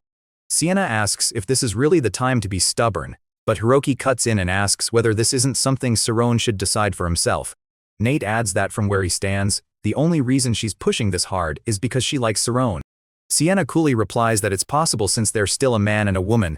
Hiroki says that if Saron can't handle the overload, then that just means that's his limit. Saron is the only one who has reached it, so they shouldn't act like they understand and just wait for the worst. Hiroki says that just like he thought, this is something Saron needs to choose for himself. If it disappears, he won't be able to keep searching for what's inside him. Then she says she understands and will respect Saron's feelings. Rook gets distracted by a beautiful woman, and Saron tells him this is not the time for that. They wonder if she's an upperclassman, but the others realize there's no student like that in the higher classes. Rook teases that Saron has a sharp eye for women, and Saron quickly denies it. If they follow the professor and find a weakness, they can use it to stop the research group from being shut down. Saron yells that they should put this much effort into studying instead. Rook says her senses are so sharp they almost got caught a few times. Sienna keeps sensing that something strange is going on and checks every direction. The other two are left stunned by how stupid that sounds. Sharani can only wonder why these two don't use the same drive and talent on their school work. In the hallway, hidden under the cloak, Ned says he heard a woman's voice from one of the rooms. Everyone starts panicking at what they're hearing and Saron says they really should stop listening. Aruki says that should be enough to use as a weakness, but Ned says no. Red-faced and flustered, she demands to know what they're doing there. She fires back that even if she made herself easy to follow, breaking into someone's home is still awful. Sienna says it's lucky Armin has such a kind personality. Then, Haruki realizes Armin is a mage and asks how he lost his eyes, and she says Armin lost his sight because of her. But on the way, a fallen tree blocks them, full of loose branches and broken limbs. Sienna says that's how Armin, the academy genius, lost his sight. Right then, Armin says Sienna tends to overstate things a little, but it still shows how much she cares about all of them. Armin starts to paint, and Nady wonders how he can possibly do it. Armin walks toward the boy as a yellow aura spills out from him. Saron tries calling Haruki and tells him to look at Armin's eyes, but he realizes the two boys are frozen. Normal people receive light through their eyes and rebuild it as visual information, but Armin says his eyes are light itself. Saron is startled and asks if he can explain more about that power. Saron still asks if it's really okay, because every night he sees the universe in his dreams. At that, Armin finally understands and says it looks like Saron is loved by magic. Armin says that the moment he learns what that something is, his anxiety will fade. It could happen soon or it could take Saron his whole life, but he tells Saron not to worry because that unknown thing is already inside him. Armin thinks it might be tied to broken symmetry and says scholars believe this world was made with perfect order. Saron also remembers Hiroki telling him about an unknown world of probability. Armin tells him to look at Sienna and says she's kinder than the boy realizes. Then, they return to normal with everyone moving again and Armin asks the boy to promise he'll keep this secret. Nilsk, she notices Sienna and asks if she's leaving already, saying she should eat before going. Armin barely manages to say goodbye, and as soon as they leave that woman drops the act. There may be a few minor issues on the way but nothing Armin, the eyes of light can't handle. As they walk they notice their teacher is clearly in a bad mood. The group starts planning how to cheer her up and avoid punishment but Sarani realizes she's really mad because she'll be away from Armin, so he says they need to help her feel better. Then Nate egged her on saying it was her day off and she should go for it. After that, everyone started eating like crazy and Hiroki teased Saron saying some people would think it was his first time eating food like this. There are plenty of people who never reach their dreams even though they had talent. Then the boys finish eating, but their teacher still won't wake up. They start wondering what to do since she hasn't even paid the bill yet and Saron tries to wake her. The second he reaches towards Sienna, Saron grabs his wrist, stares him down, and tells him not to touch his teacher. Now they realize it's magic and guess the boys might be from Alfie's Magic Academy. The man realizes the boys stole from him and demands to know when. After that, they run off terrified of the boys' family. Then Saron says he's been wondering why he's the only one carrying Professor Sienna. He tells the boy to try using Shima but Saron asks if he thinks people can just use that whenever they want. Saron immediately wants to learn so Hiroki tells him to close his eyes and focus on C major. That makes Neji a little scared of losing the research group the last president left to him but he says it doesn't matter. Right then Sienna wakes up and asks what they're talking about. While they mess around, Hashirama thinks that even if things have changed, he's still relieved. A few days later at the academy, students notice a poster for a research presentation. The poster says they'll reveal the truth about Alpheus Magic Academy and expose secrets the school has been hiding soon. Even with the group together, the three of them lying around aren't getting anywhere. Because of that, Nate is losing his mind but Saron is too. Saron says it stared at him, and that's what scared him, but no mage would be fooled by something that simple. Instead of proving the supernatural exists, and then making people believe, they should make people believe first, then prove it. Knight gets excited and says the protagonist might actually save the research group and grabs him even though he hasn't showered in 3 days. So he asks Knight if he can make it scarier. Saron realizes he's right, because what shocked him was that the thing looked straight at him. For example, once they predict that Saron will look left, a spirit appears on his left. Knight says his light energy won't be enough, but then he remembers Saron can use light release. But Nade says no way, this is awesome, and he never even imagined they could use something like that in the presentation. So Nade takes charge of building the machine while Hiroki works on the program and Saron prepares the light release. Then he asks if Saron thinks that's possible, but the boy doesn't look confident. The group has Hiroki who has Savant syndrome and Saron who drove off the black magic. Meanwhile, Saron keeps training and explains that this is mental rebound, an extreme method to boost magical output fast. Worse, after pushing his mind that hard, he still only manages to use light release for 5 minutes. So he tells Saron to come with him for a minute. He asks if Saron slept, then tells him to relax. And he tells Saron to hold that orb and release his magic. Mark shows up and asks if some kind of event is happening. Just then Maria arrives, notices Saron and calls him over. Then they spot Amy and Shuriel, and people quickly assume Amy came because she's Saron's girlfriend. Amy thinks this is way too embarrassing, but she knows this is the result of her own choices. They also notice a senior from class 1 has shown up and ask why someone so hard to approach would be here. Amy asks what she thinks all of them have in common, and the answer is that all of them are rumored to be members of a shady research group called Golden Runner. Meanwhile, Amy starts thinking there may be something about this presentation she doesn't know. 30 minutes later, the crowd is booing and telling them to get lost. He warns that some people may find parts of this scary, so they should watch carefully. The students recognize him right away and ask what he's doing there, and then he leaves the scene. Then someone calls out in a woman's voice, shouting for Noah and saying she's right there, but it's actually Saron. That's when everyone realizes it's Saron and starts laughing. Amy says that kind of thing happens in plays, but then the zombie shows up behind him again and bites him. Only then do they realize it's actually kind of scary. Spirits that turned evil after being consumed by malicious spirits still wander the human world looking for people to possess. But after this presentation, they've all grown curious about spirits. People realize it's over and immediately start booing, asking if that was supposed to be a presentation, and telling them to go study again. Backstage, they all start asking if everyone saw those reactions, saying they could tell just by the look in their eyes. They say the seed has been planted, and Saron says stage 1 was a success. Then they gather around Saron and start counting with him. Then they realize what's wrong, and he says the output isn't rising. He tells Saron to stop because he'll handle it, but Saron refuses. Then Hiroki tells Nate to stop Saron because he's trying to use the immortal function. Still, Saron says he isn't afraid anymore.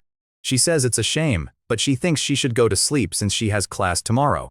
In another room, Amy also screams asking what that thing is and how it got there. Then a light appears, and they notice someone standing on the roof.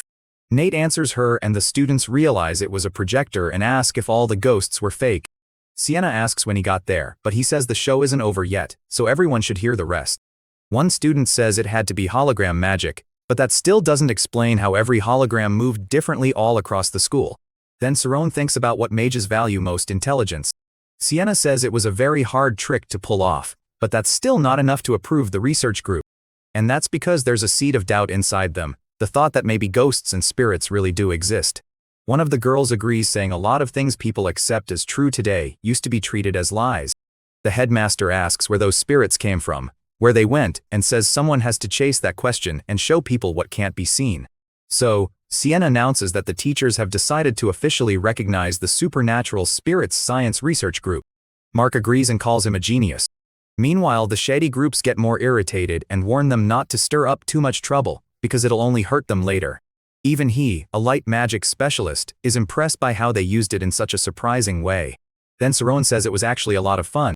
And to think that just to endure the immortal function, he used defensive form. Then Saron tells them he wants to keep climbing. The next day, the boys try to wake Saron up, but they can't. Then that same barrier shatters in front of him again, and he reaches another place that looks like a supernova. Then he finds a note from his friends saying they went to the casino to use Rook's behavior prediction calculations to get rich. When he leaves the room, Saron leaves behind a glowing golden copy of himself. Saron is surprised she doesn't recognize him. Then a girl grabs him and asks if he's really Saron. He asks who she is, and she calls the others over, saying it really is Saron. He says even Vincent wouldn't tell him anything, and Saron starts wondering what he should say. Saron remembers that Author was always kind, so he naturally became the leader of the kids. The boys see Saron reading and notice the book is packed with words. Then while one of the boys calls him to come play ball, Lumina runs over and says she already told him not to push Saron around. But Saron just thinks that part of his life is over now. On top of that, using magic outside school breaks the rules. Saron reaches for it right away because that book means a lot to him. Saron says this happens to him sometimes and tells her not to worry. Saron realizes Author has turned into a beast while he was away, and he's picked up some real merchant skills too. They say they're dying to know if it's true that only nobles attend those schools, and whether that means Saron is studying with nobles. He explains that Vincent is taking care of the family for now, but as a successor, he has to act responsibly. That makes Saron wonder when he'll finally be able to help. To lighten things up, he challenges Saron to an arm wrestle, and he remembers they used to do that all the time. But the moment they start, Saron's arm slams straight to the table. So Saron explains that the gold came from a sponsorship. The other starts saying he could probably live the rest of his life without even working. They say they'd be helping the village, and they already know what they can do. Arthur says they'll leave tomorrow and asks if Saron wants to come too. The next day, Saron shows up at her door saying he's ready. Saron notices how fast they prepare the nets and snares and says it's impressive, but they tell him that was the easy part. Saron thinks that if they only need to find it, he can help with his spirit zone. What he senses scares him badly, but he keeps moving forward. He says they need to warn the adults, seal off the mountain, and maybe even ask the city for soldiers. But Arthur starts yelling at him asking what Saron would know. Saron only says his name, and the others suddenly notice what's crouching behind him. Then Saron realizes it's a monster with intelligence. At that moment, while the others try to climb higher, Saron steps in front of the monster, fires an arrow, and dodges with teleportation. Right before the blow lands, Saron teleports in and blinds the monster with that flash of light. Just as it was about to catch the girl, Saron grabs onto the beast, and for a second, he doesn't know what to do, but he teleports, dragging the wolf away. So, if only there were some way to make this thing drop, then he starts remembering what he needs to create. The two merge and Saron realizes the key to everything is mass. Then Saron starts wondering why the world exists at all, and what existence really means. Then he remembers Aaron and says he found that knowledge by breaking the symmetry of the universe. That nameless knowledge is the thing that gives mass to objects, and if he uses that mechanism, light itself can have mass. He tells the others to use that chance to get down the cliff, but they ask if he's lost his mind and wants to die. The leader stops in front of him holding back tears, but Saron apologizes for making him worry and says to leave this to him.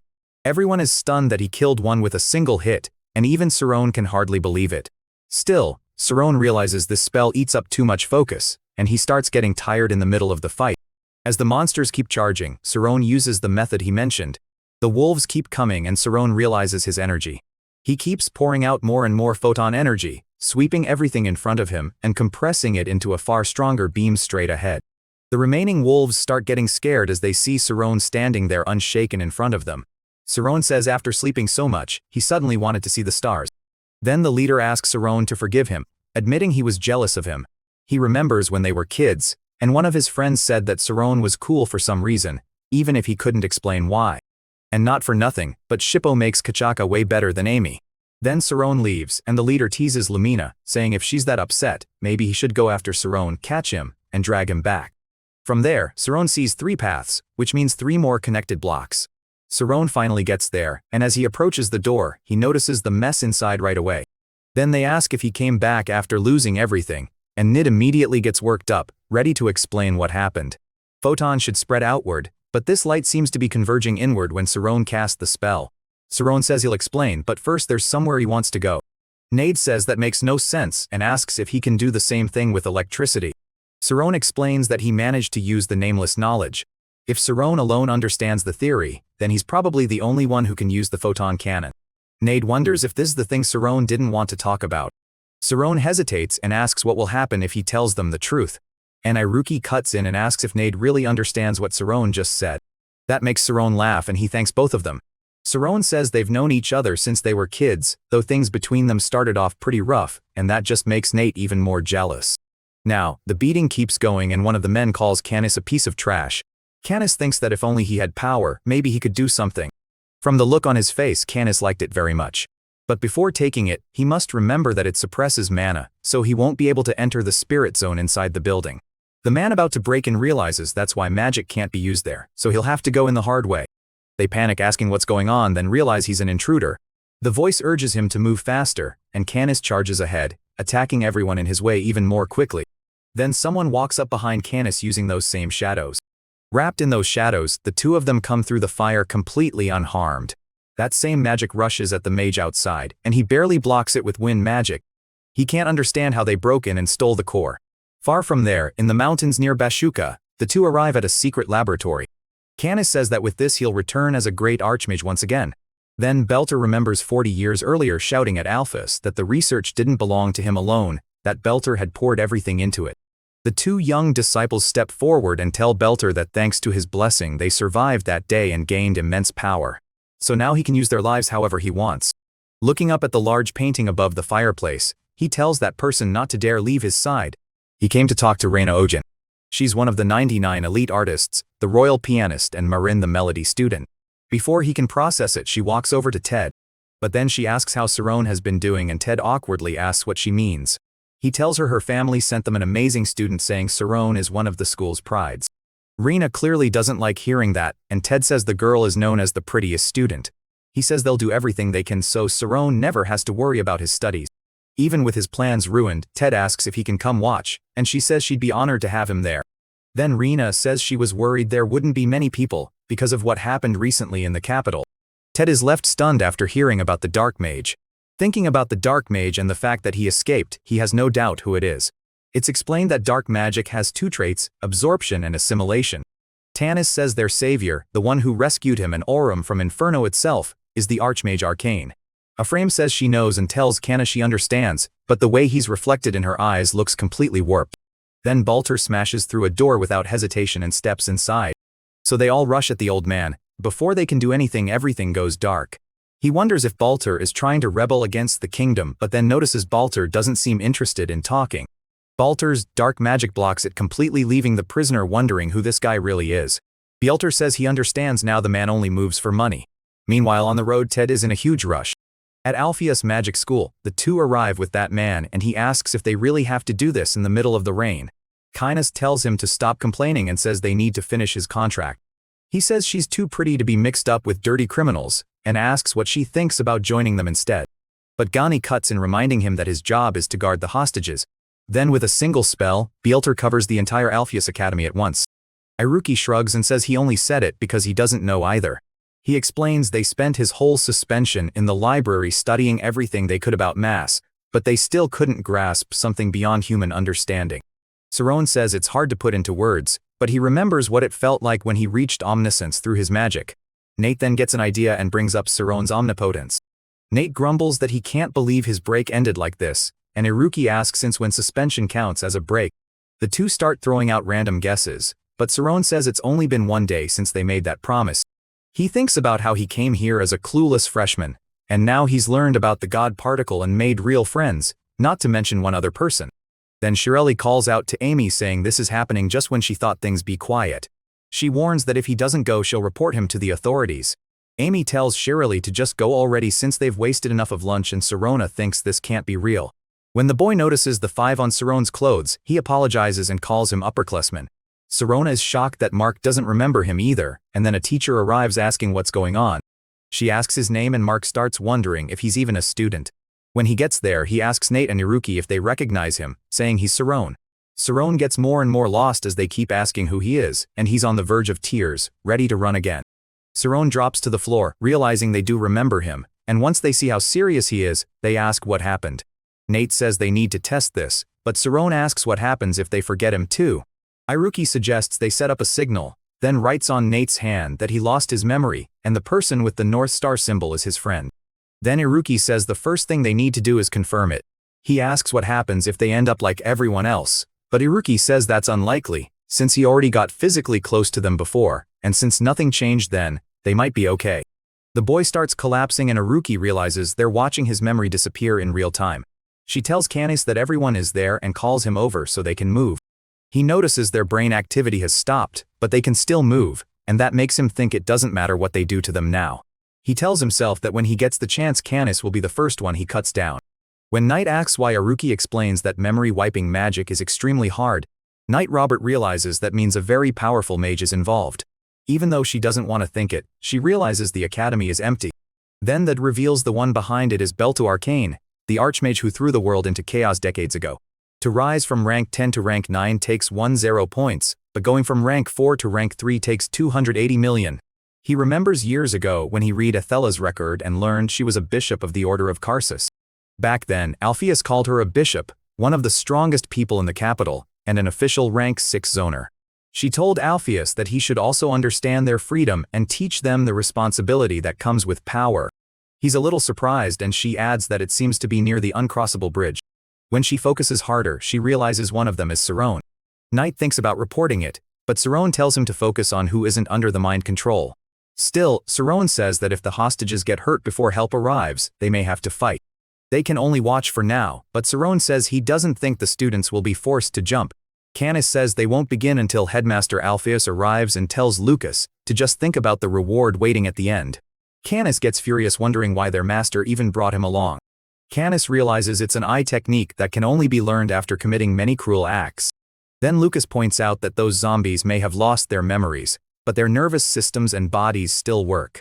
Canis demands to know if he really dares disobey his orders, saying killing that woman would be a waste. Lucas himself asks who they are, and a light appears in the sky with Saron bringing Sienna back safely. Canis asks again who they are and how they escaped the mind control. That tells her he's leaving it to her, and now she stands before Arcane, remembering that asking her to meet Arcane. What confuses him is why she's a bishop at all, because every bishop he's known was old. He asks what she means, and she says he used too much magic yesterday, so he probably doesn't have much power left.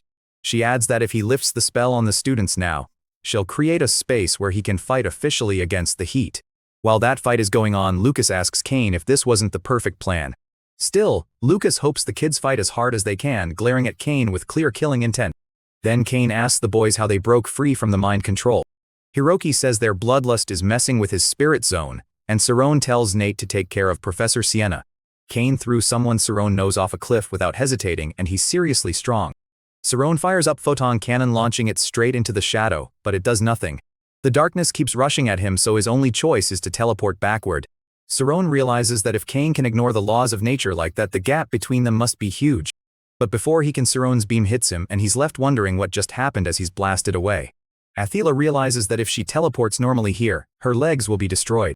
Cain thinks that level of power is exactly what someone should expect from a bishop of Karsus.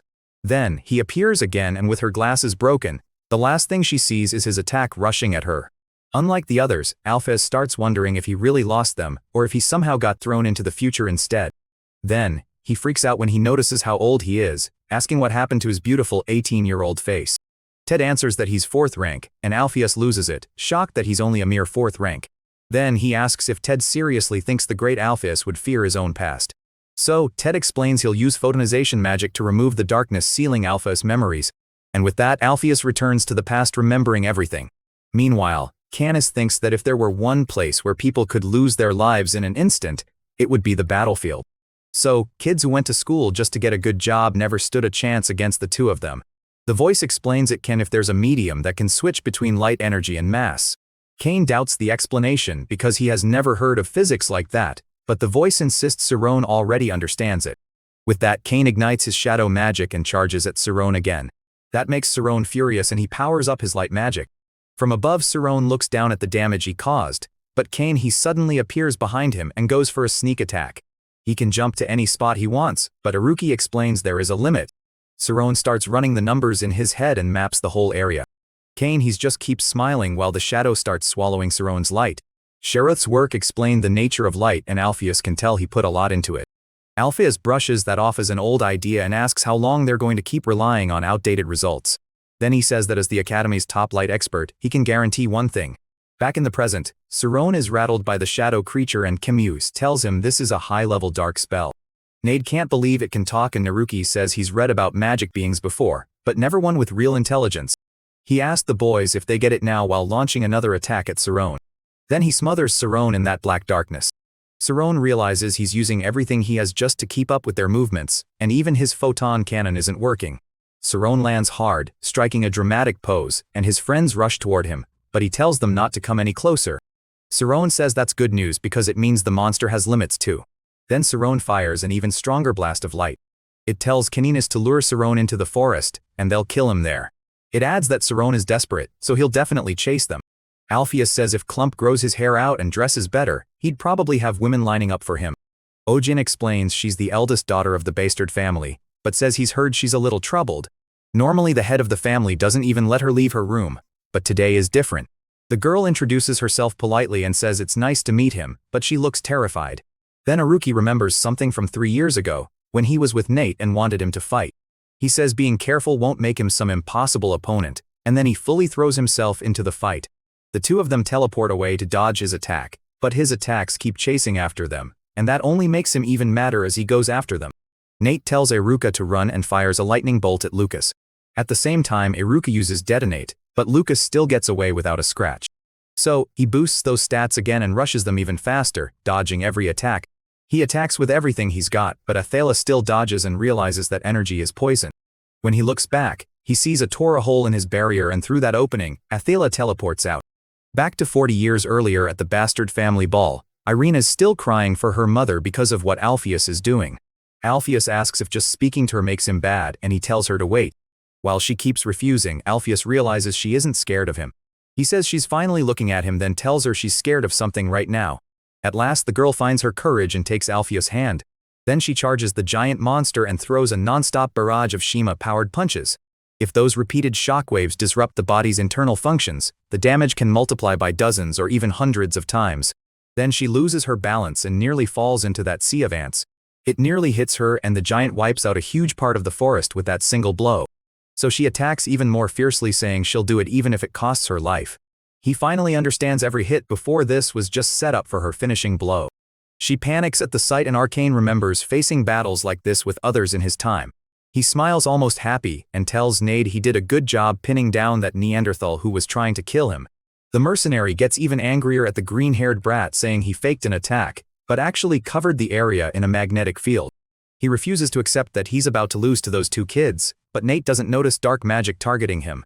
The mercenary charges straight at Nate and swings his sword at the boy's neck in a frenzy of rage, shouting that this is all his fault. Even Nate can't believe he's still alive, and Iruki sees that ice magic and wonders if it's really the person he thinks it is. As the music plays, Ryan's grandfather can barely believe it because Alpheus really is insane.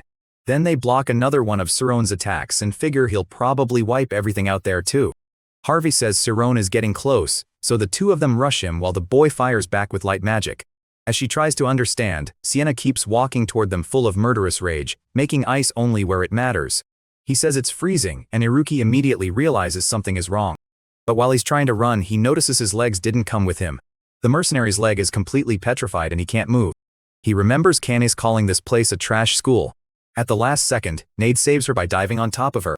Iruki tells them to leave it to him, but Nade asks what he's planning. Piece by piece, he breaks all the icebergs into tiny fragments. Nade can't believe he just saved her, and that's the thanks he gets. Nade is stunned, wondering what she's even thinking. And a huge explosion goes off behind her as she starts crying. Alpheus says he personally thinks of it as particle, then realizes he's been talking so much that he slipped right into research talk again. He says he wants to become a mage, but he still doesn't know what to write for his thesis. Sometime earlier, Sirone was reading a book about mass and energy when something suddenly caught his eye. Rook says that idea might let them improve the photon cannon, but then Sirone notices something else, that the formula belongs to Alpheus. The shadow curses, saying the boy's attacks are getting heavier, and Canis finally realizes Sirone has actually grown stronger during this fight. The shadow says he can't block this much longer and tells Canis to run, but Canis refuses. Then the boy is launched away and lands near his friends, who immediately rush toward Sirone. He wonders why he suddenly feels so weak, but Iruki tells him Canis is seriously strong. Iruki tells him to accept defeat and free the students. Nate questions that, asking if Canis even understands what his side has done. Canis says Alpheus committed a crime that can never be forgiven. Nate realizes Canis isn't listening at all, while Iruki asks if that means they're really ending this right here. Canis starts laughing, asking if Sirone really thinks a fight can solve what words couldn't. But then Canis notices that something is off about that light. But if people are dying because of those beliefs, then Sirone says he has no choice but to end this. Alpheus says he understands, then asks why she thinks light is so beautiful. The air that night, the still wind, the smell of grass, and Irina smiling at him.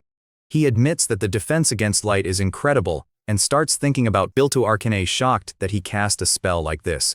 But back on the battlefield, just as Sirone is threatening Canis, something changes. Sirone points that light at Arcane, ready to attack, and demands to know if Arcane has planned this whole incident. Arcane seems pleased seeing how bold Sirone is and asks the boy's name. Then he sends his deadly killer after Sirone, who's caught off guard by the sudden move and fires back. Sirone tries to attack again, but Aethel appears and tells him to stop. Harvey tries to get his attention, but then Canis speaks to his master and asks him to leave everything to him. Sirone snaps back and tells him not to say the director's name so casually. He tells Canis to go ahead and fight the boy. Harvey urges Canis to think this through one more time, saying it would be better to leave this to Arcana. Even then, he says he's still fighting, and when he charges at Sirone, Sirone starts teleporting. Canis wonders how he crossed the ravine and asks himself if the boy wants an aerial battle. He realizes that if he can't track Canis's movements, then he just has to hit Canis's entire spirit zone. Canis starts panicking when he realizes the kid is completely insane. Athela is stunned, wondering when Cerrone learned to do that. When he looks up, he realizes Cerrone isn't aiming at him. He's been targeting the darkness itself the whole time, erasing the shadows Canis uses to move. Then Harvey finally speaks to Cerrone, saying Arcane is seriously annoying, and Canis realizes Harvey is back. Cerrone senses that something is wrong and asks what that thing is while teleporting to keep up with Canis. Canis has endurance, can keep the photon cannon strong, has high intelligence, powerful close-range attacks, and speed that comes from agility. Then Canis drops to the ground and throws up, and his sister realizes something is wrong with him. Cerrone finally figures out that Canis is the fuel tank powering that thing. Having endless willpower doesn't mean he can break past his own limits forever. Javi has no idea what's happening as Cerrone attack starts tearing him apart.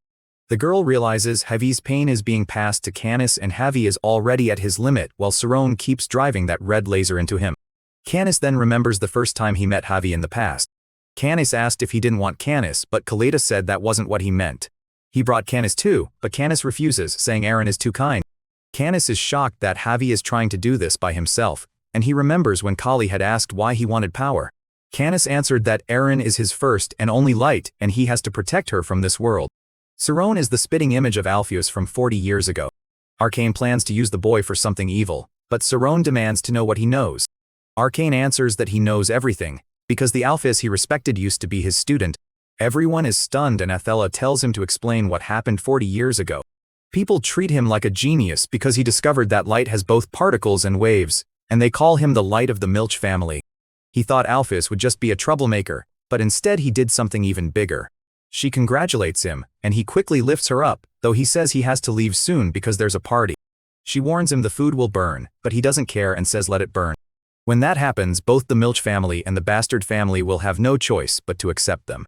Still, they keep knocking until Irina opens the door and asks if they're looking for her husband. Then he notices the only room with the light still on, goes over and hears Sheriff talking trash about him, calling him one lucky bastard. Sheriff keeps going, saying Alpheus used to fool around and never write his thesis, then suddenly grew up after landing a woman from a good family. Sheriff apologizes, saying he lost his head for a moment. He asks if she doesn't know what his friends are like, and then cruelly asks if she's really that stupid. The moment he says it, he realizes what he just said to his wife. He asks why Alpheus doesn't use this chance to have a child, saying it might help their relationship. Still, the doctor warned him that someone with the mind of a 10-year-old girl might not be able to handle the pain of childbirth. Ojin says he knows he shouldn't say it, but Alpheus understood that from the moment he chose this marriage. It has been 48 hours since the intruder entered Arcane's dungeon, and Arcane tells Alpheus he's impressed that he made it there alive. Then he asks who the boy is, and Alpheus introduces himself. But before he can finish, he collapses from blood loss. Still, moving an entire life from one person to another won't be easy, and there's also the moral side of it. He says Alpheus must be out of his mind now. Maybe he isn't as smart as Alpheus, but at least he knows this much. If he gets mixed up with a man like Arcane, he'll lose his seat on the king's commission, and his house will cast him aside. Those words leave her stunned and sad, but even then she keeps thinking about her husband's happiness. Clanfee visits once a week to bring food to them while Arena stays in bed and is studied by the two men. Alpheus tells her she's endured so much to reach this point, and now it's finally about to begin. They've used every advanced method they can, and as Alpheus lies there trying to stay calm, he thinks the clinical tests had no issues, so this has to work. Then Arcane begins the process, sending a massive shock through Alpheus. Alpheus jumps up in panic and asks Arcane what happened. Arcane explains that the physical transfer was perfect, but in the end the nerves in her body began to reject it. He says he'll do everything he can to save her, but she asks him to forgive her. Even if it was only for a moment, he showed her the world she had been living in, a wonderful world full of reason. Alpheus is denied the right to attend by her relatives. Remembering her admiring the starlight, he says Arena taught him to see things as they really were. Then Arcane asks if he's back, saying he truly feels sorry about Arena. He asks if Alpheus is really going to let her sacrifice mean nothing. Alpheus starts laughing and asks what sacrifice he's talking about. Everyone is left stunned by the story.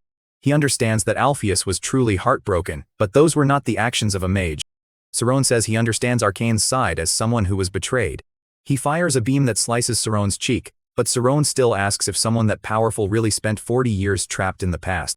He remembers that when he first saw her eyes, he felt a strange fear. It was like they existed only to shine into the dark parts of the world, and now he feels those same eyes in Cerrone. Then Arcane smiles like a madman and tells Cerrone they were never going to get along.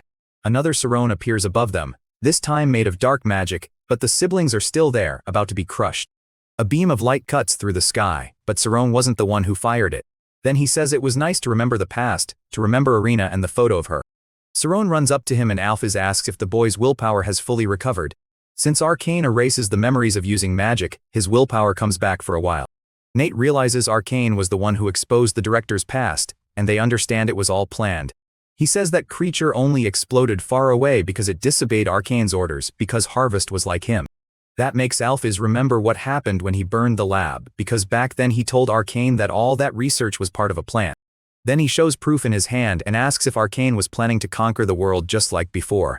The girl then asks if Arcane was planning to kill all of them including Canis. Tess calls out to Alpheus and Arcane asks what he thinks. Back then he was completely broken, alone and in rags. As he reads he breaks down even more. A point of light gathers in his hand, and he says he'll risk his life to protect this school and its students. Then all around them everything starts to light up and Saron says time is moving slowly. Arcane asks if he had been preparing a spell for him this whole time and notices he really was, but then he drops to the ground coughing up blood. Arcane realizes Alpheus wasn't just wasting time for those 40 years. He says that since Alpheus beat the great Archmage Arcane, his fame will rise too. Arcane casts dark magic again, calling Alpheus a cocky brat. Then Alpheus realizes Arcane is using black magic to target the students. Alpheus immediately tells everyone to save as many people as they can. They do everything possible with teleportation, and Tess rushes down fast, activating his magic to catch as many falling people as he can. He speeds up even more and spots Amy among the first to fall, but she's still far away. Saron keeps calling for her until she finally recognizes his voice. Saron thanks Amy, but she desperately asks him not to leave. He says the world is so fun that even after everything he's done in life, he still regrets having to leave it. As that glow fills the air, all the students return safely to the surface. The boy breaks down crying, and his sister calls out to him. His sister keeps telling him it isn't his fault, but he won't stop blaming himself. Canis remembers his answer from before when Hive asked why he wanted power. She says she'll do it instead, but Hive apologizes and refuses. Once Hive fully enters him, Canis falls backward and Aaron catches him, saying they'll build his life together. Nate and Iruki rush over at once and Amy says Saron isn't breathing. Until then the school is completely shut down and Iruki, Nate and Amy stay by Saron's side. Naden looks deeply shaken and even Iruki isn't acting like himself. Remembering what she wrote about him in her notebook, she realizes she never even apologized. But Iruki says if Saron doesn't return, then maybe a spell really can kill its caster. Nate starts snapping at Iruki, but Amy stands up first furious and says he's still the same awful pessimist. Then, Amy steps toward him ready to fight and asks if he's really decided Saron is dead. Amy realizes he knew she would stop, calls him an annoying little brat, and asks if he knows why she stopped. Saron's heart has stopped and he's not breathing. As he walks away, Nate says she really could have hit him, but Amy wonders how she could. Saron didn't die fighting him, and it's a shame he died after saving everyone there. He says Saron is the only person in this world who can hold him back, so Saron better be alive. Right then, a blue flame appears over Canis's head, locking onto him like a heavy shackle. Canis asks how that's even possible, even with 7th syndrome, and Kalita says he doesn't know. Then Kalita warns that Iruki will detonate the second Canis steps into the spirit zone. Then Konas calls out to Aaron again, but she fires back at Iruki that if he really believes Saron was dead, he wouldn't be crying inside with such a terrifying expression. Iruki walks over to him and says that in a few days the academy will fall into total chaos. As he says that, he remembers everything they went through together, including the moment Saron told him that when the time came, he would stop him. Iruki looks down at him and says that's exactly why he's going to save him. In the end, the attackers were defeated and the students and teachers were saved, but sadly the school's prodigy, Aaron Saron, is reported dead. So they say they need to delay Saron's funeral right away and notify his family. The room turns chaotic as everyone argues they need to act fast. They still don't even know where the 2 Arcana apprentices are, and they push the headmaster to decide. But then Alpheus says he supports waiting for Saron to wake up. Then he remembers Amy crying with Saron in her arms. With a firm look, Alpheus thinks about the immortal function, and says it's a field they still don't understand well. Then Ophelia stands and speaks on his behalf, saying he recklessly released the immortal function during the battle, and the order calls that kind of event nirvana. There is a chance Saron is alive and she accepts that. She says that if they just keep waiting for Saron to wake up or not, they could end up in the worst possible outcome. That makes the whole room go silent, and Alpheus says that without Saron, none of them would even be here, including them. Meanwhile, Nate and Amy are still beside Saron, and Amy keeps waiting for him. Then, he stands up and starts walking through the place, remembering that to save everyone, he fully released the immortal function while holding Amy. He keeps asking why this is happening and notices something strange. As he goes up, he realizes that no matter how far he moves, it's still the same place. While Saron struggles with that crazy idea, a voice praises him saying it's amazing he understood the concept of space so quickly. Saron freezes as the light reshapes the space around him, and then a leg steps out of it. Saron asks what she is and who she is, and she answers that she is God. In the student council meeting room, they gather together saying they feel betrayed by the director they trusted so much. They insist the director has to answer for what happened, and push for formal charges. Serial introduces herself and says they're all assuming Saron is dead, but that isn't the full truth. Serial explains that it happened because he fully released the immortal function. Since magic is based on knowledge, Serial realizes they understand nothing. As they keep asking what will happen with the charges, Serial realizes they can't even think calmly. She fears that if this keeps going, the director will end up arrested because of the accusations, and Saron will be buried while he's still alive. Mark says that even if the director made a mistake in the past, that doesn't mean they should start a revolt against the other teachers they respect so much. If logic won't reach them, maybe emotion will, and Mark is doing a good job. Amira realizes expecting the freshmen to support the accusations was too much, and at this rate the charges won't pass. Serial starts crying and begs everyone to calm down, but Amira starts the vote right away, and they all agree to reject the teacher's soft response. Then they all head to where Saron's body is, where Nate and Amy are staying beside him. Meanwhile, in the other world, Saron questions this so-called God, and she asks if he doesn't believe her. Then she reaches out her hand and asks Saron if he wants to create a world with her. She calmly explains that this isn't his old world and his real body is still back there. It's a different point from the world where he used to live, and that point is the most basic dimension where line, area, and volume don't exist. Saron tries to understand it while looking at himself and thinking about the point, but he notices there's still distance between his own hands. She keeps holding that point on the tip of her finger, and Saron is even more stunned. Saron asks if he really can't return, and she answers that he can't, asking if he wasn't the one who gave up his life by his own choice. If she decides something can't be changed, then that becomes the truth. So she decides to explain what a god really is. She tells Saron that as he can see, this world is nothing more than a model. From inside, Saron sees a giant hand tear through the sky and come straight toward him, grabbing the farmer beside him and placing him somewhere else. Gods, she says, are not lofty beings like people imagine.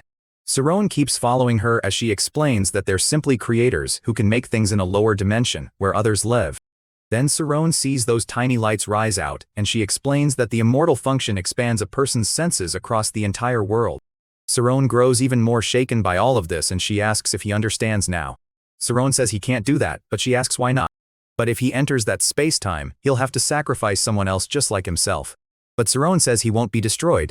She clearly meant to break him down completely, but instead she's shocked when it doesn't work.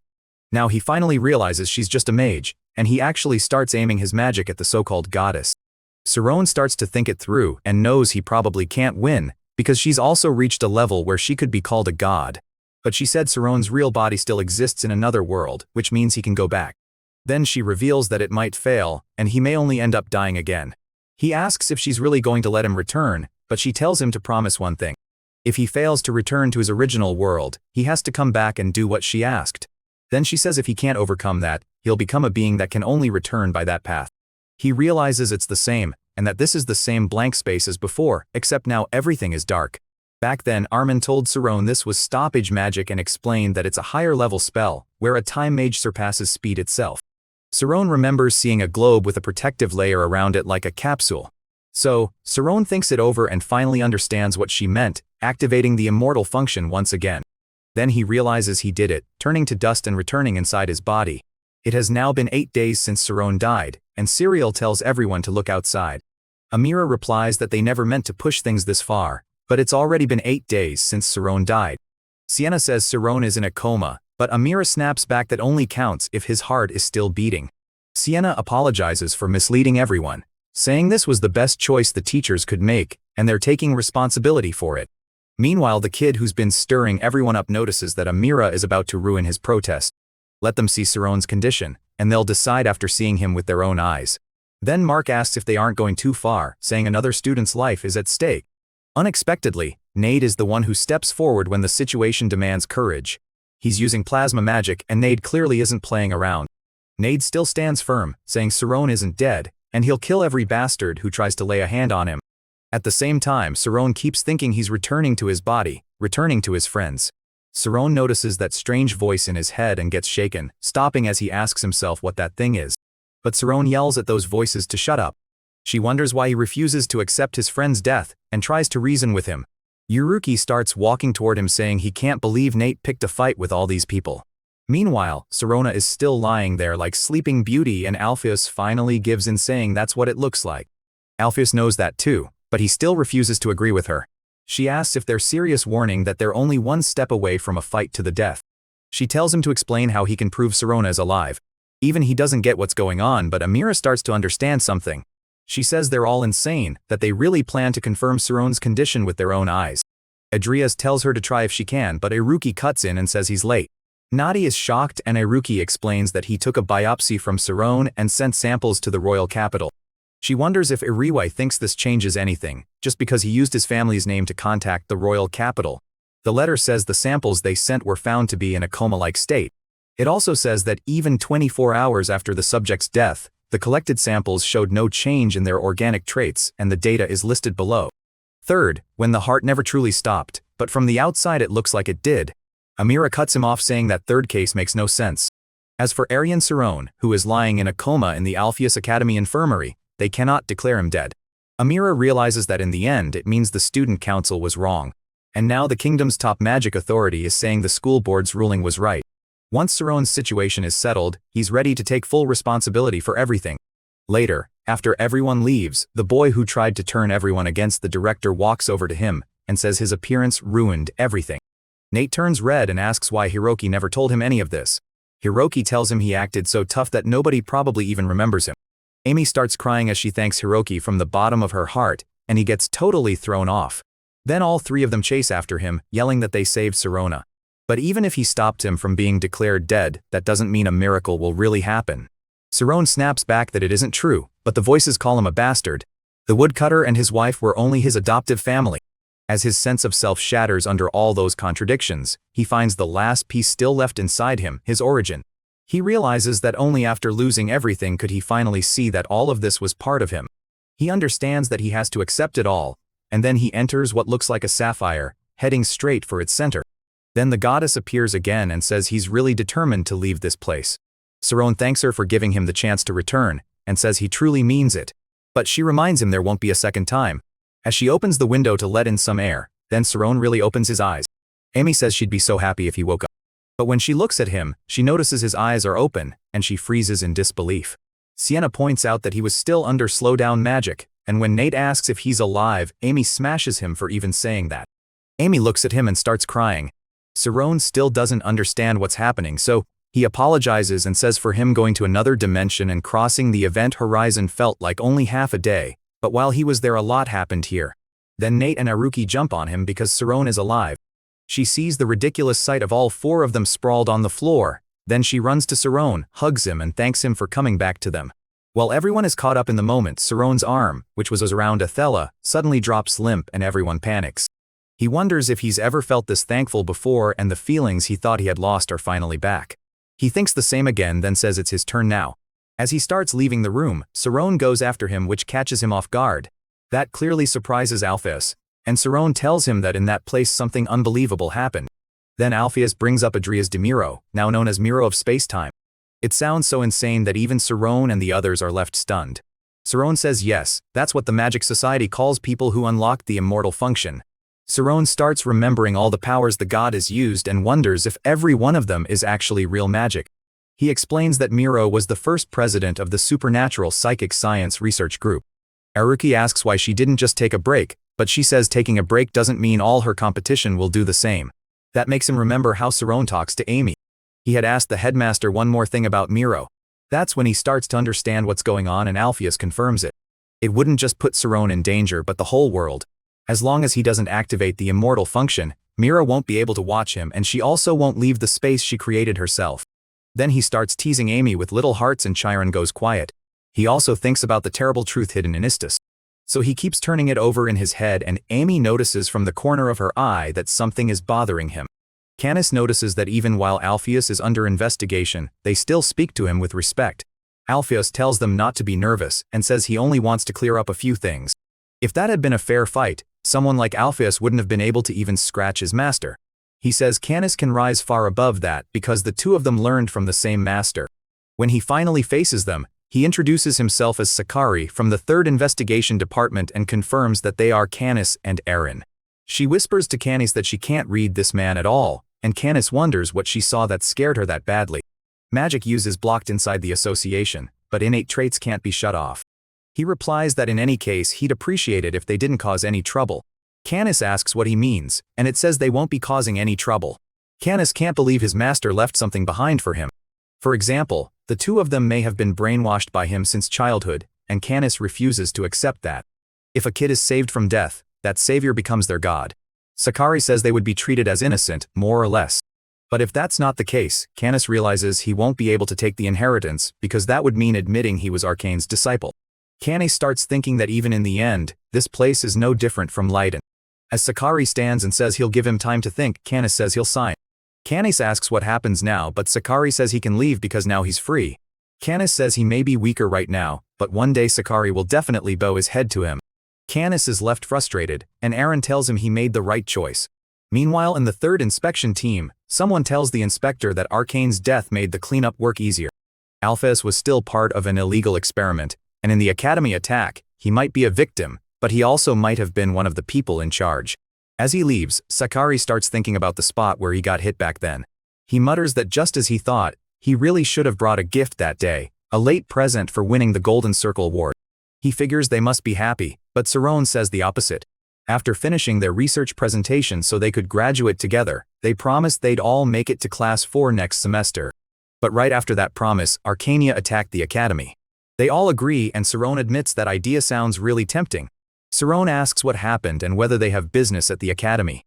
That just confuses them more, so he explains they're still in Class 5 while he's already in Class 4. Nate fires back that Kenny still lost to Sarone.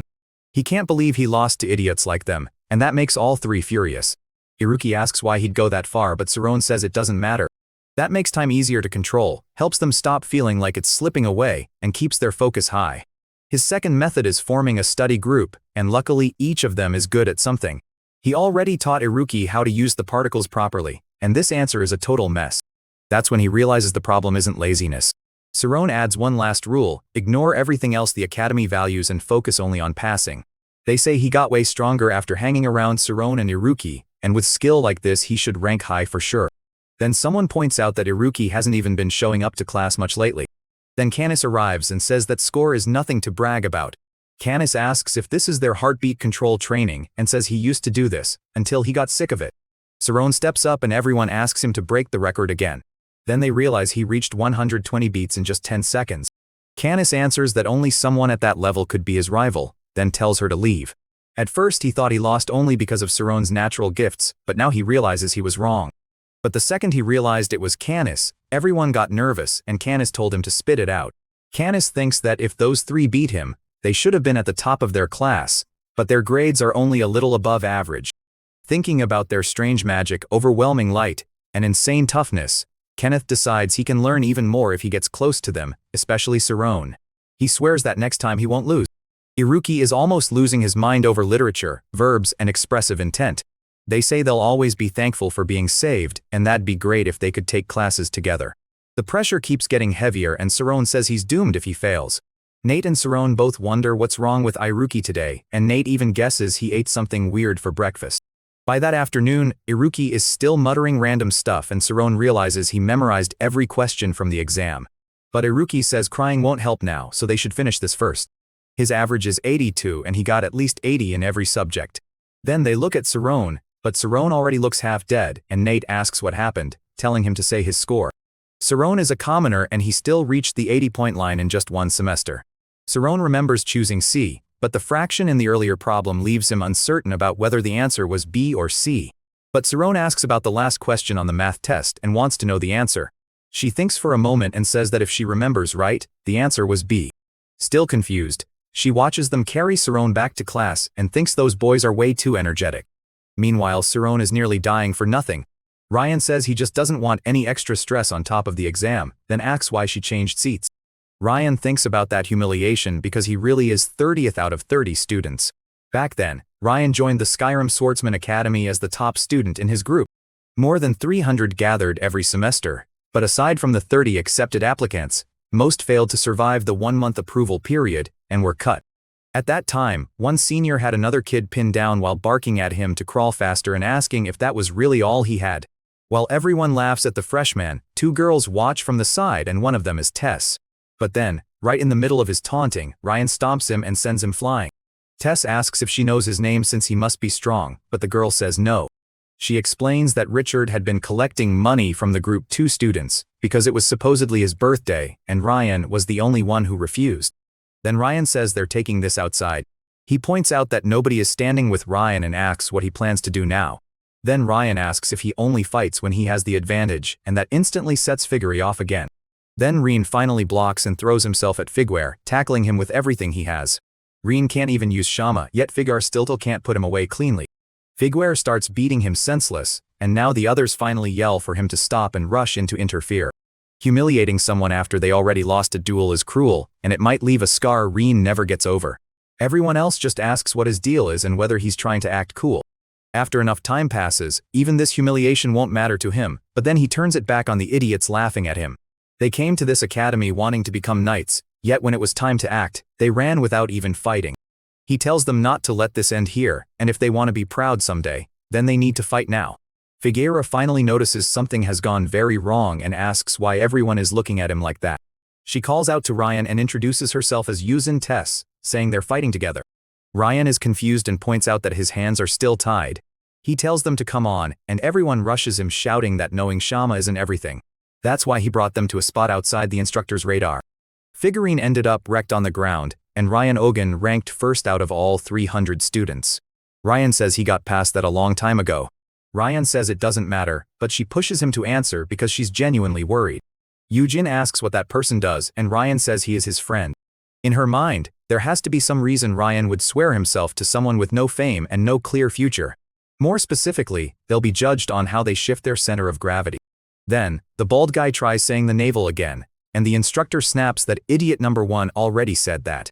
He orders everyone to repeat it, and they do, even though most of them are wondering what that even means, since it's their first time hearing it. Then he says he'll only demonstrate once, so they better watch closely because they'll be tested right after. He shows it in a flash, then steps back and attacks again so fast they can barely follow him. The technique works by tilting the body and shifting its center of mass. At that moment he says his center of gravity is outside his body. To prove it, he bends into a bridge without using his hands, shocking everyone, and says it's now behind his back. Ryan can't help wondering if a person can really spin that fast. Ryan thinks there's almost no way to block something like that. When he asks if they understand, all they can do is answer yes. Then he adds that now everyone who was shocked by his demonstration can get face down and do 200 push-ups. All the obstacles use real blades, so if they mess up, they could die. The kid immediately starts crying and Davis says the exam prep was very thorough. Ryan tells her to be quiet before she gets punished again, but Yusin asks if he's worried about the exam. She notices how fast his whole attitude changes when it comes to his friend, and he tells her not to judge Saron like that. Then he points out that Saron is in Crest, which is far from Lion. Ryan starts blushing, but for the wrong reason because he's thinking about her going with Saron. The word alone nearly breaks Ryan's brain. The moment he tells her to begin, she goes all out, charging into the blades and slipping past them without much trouble. The last obstacle blocks almost the whole path, leaving only a tiny gap below. She finally realizes all her training until now was just a foundation for this. Ryan bursts forward, leaping and dodging side to side as he gets through every trap. Everyone can tell he's pretty fast, but then, partway through the course, he reaches the section where he needs external gravity. He reminds him that anyone who couldn't use Shima should have dropped out of the exam, but Ryan keeps saying he can use it. He explains that he passed the muscle strengthening test a month ago, so he definitely can. Neither Rian nor anyone around them understands what he means. Then he drops the rock right on his own foot, and once again Ryan is confirmed in last place. Then Zuri calls out asking if he forgot that he's supposed to bring his friend over during the break. Then the droplet appears, and when he stops he also fires his photon cannon. Saron notes that the photon cannon has a stronger impact at the moment of contact, but a laser keeps dealing damage almost without end. Back when nobody understood his magic, he could catch people off guard and use his immortal function to cover for his lack of accuracy. Saron says he can move at speeds close to light, though it leaves him really dizzy. Saron denies it and says he still has plenty to improve. That finally lets Saron relax a little, and he's happy to hear it. Nate brags that he's great at that, and another teacher says Aruki was the real surprise with those amazing passing scores. Teddy answers that she's strong, and he'd love to join the training. She warns him he'll lose his popularity with girls if he shaves his head, but he fires back that hair doesn't matter in love. Saron wonders if it might be Aaron, while Teddy laughs it off like she's joking. Then he asks her to say the name of the person she's with. Nate complains that he doesn't want a new principal, but Alpheus turns to Saron and asks for a minute before he leaves. He asks if he plans to investigate Miro. He says that if Saron searches there, he'll get a basic sense of the world Miro came from. Still, he warns him not to let his guard down there. Saron says he understands and promises to be careful so Alpheus doesn't need to worry. Alpheus thinks that over and says Clump told him Saron's whole story. He explains that accepting all of that is what let him gain the adamantium body, but he still has a way to go. He hopes Saron finds what he's looking for, the path to understanding himself and the path to protecting the people he cares about. Saron chose understanding instead of hatred, and Alpheus feels it's almost like the boy is doing everything he himself never could. Sometime later, both Nate and Hiroki ask if Saron talked to the principal about Miro. Hiroki says he'd love to go too, but his father won't leave him alone, and his whole family is already waiting behind him with a flashy carriage. Nate points out how remarkable it is that Saron actually met the first president of the Supernatural Club. After saying their goodbyes, Nita heads off telling Saron and Hiroki to stay safe and promising to write to them too. Later in the capital of Bachu, at Reina Organ's mansion, she's still at the piano and she's clearly in a terrible mood. So he decides to sneak in, grab his stuff and leave quietly. Then realizes it's him and tells him to hand over his report card. Then she brings up the mistake about him learning to use the gem, even joking if it's some kind of fake pregnancy. Ryan refuses, saying he already has plans and promised to go on a trip. Ryan realizes he needs to choose his words very carefully. Reina clearly doesn't buy it and asks why a famous family's daughter would ever go on a trip with him. Meanwhile, on the road, Saron hears that Ray became a certified knight and he's genuinely happy for him. Saron jokes that Reina got incredibly important but is still just as crazy. Saron notices the mood turn strange and starts wondering if something serious happened. Saron laughs and says that sounds exactly like Raisin. Inside, Ryan is talking with Saron dad like their family, even calling him dad while praising the pork. He hugs Saron tight and asks if he's doing well. Instead, he's standing there asking why Ryan is in his house, and his father explains that Ryan has been waiting there for him for 2 whole days. He realizes this is the kind of homecoming he wanted, but his mom is already glaring at his father, saying he's drinking on the very day their son comes home. He asks if Ryan did something, and that question lands perfectly. The whole thing starts bothering him, but Ryan quickly turns to Saron's father and says now's not the time, they should go chop some wood. Still, he tells his mom it's fine and says they'll be back soon. She warns them it's dangerous to head into the mountain in that condition, but Ryan tells her not to worry because he's going with them to keep both of them alive. Out in the forest, Ryan rushes a tree and swings, catching Saron off guard. He gets excited and asks if that was the gem, but Ryan says no.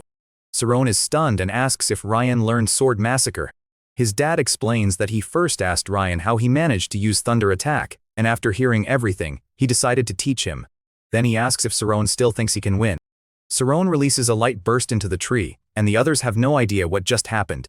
Ryan asks what kind of magic that was and what he just did. Then he tells Saron they probably won't ever have to worry about running out of firewood again. That night back at home, they all gather around the table and eat dinner while talking with Saron looking happier than ever. Ryan teases him, saying Saron clearly isn't focusing on studying. Even so, Ryan begs him to at least say he has someone he can bring, while thinking this is the biggest problem in the whole plan. If this fails, Ryan figures he'll have no choice but to tell Tess the truth. Even Saron's parents listening from outside are stunned by what he just said. Ryan says he thinks she's fine and he finds that answer kind of strange but lets it go. Ryan says he has to make her agree and asks if he can do that. Before leaving, they say goodbye to Saron's father and tell him they'll be back later. She says Saron had picked every 4-leaf clover on the mountain. Saron remembers finding them back then with help from his spirit zone, and realizes she still remembers all of it. Hearing that, she decides to trust Saron to him. On the way, Saron explains that the Karmas family ranks first among the noble houses of the kingdom of Tormia. Now, Saron is standing at the gate of their huge estate thinking he didn't have time to send a letter, so he came in person instead. Saron looks away for a moment, then ends up making eye contact with them. Saron seems pretty confident too, and even royalty can't enter that place easily.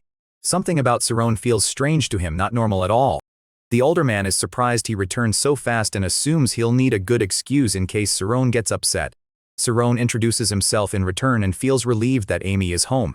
Adol tells Saron that this may sound rude, but before taking him to the main house, he wants to confirm one thing.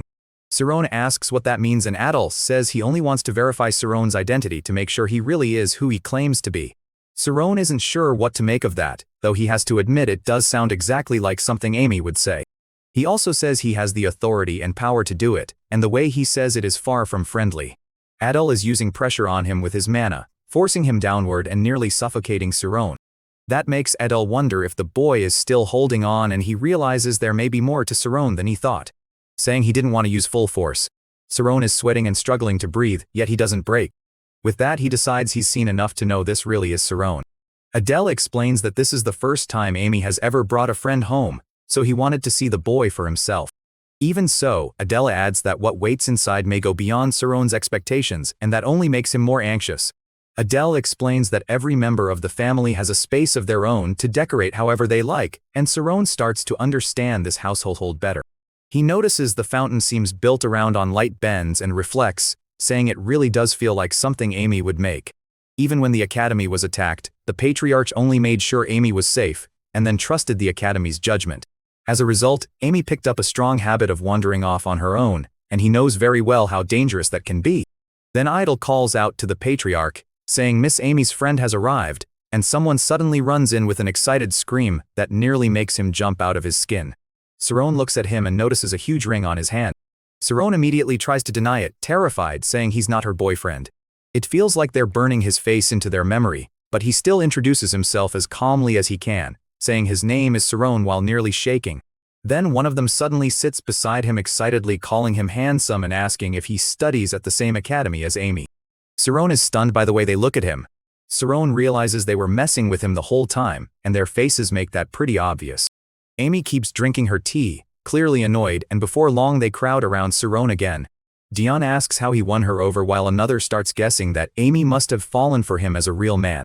He explains they were only pretending to date at the academy, and he doesn't think they need to fool her family too. Amy tells him it's fine since he's just visiting a friend's house.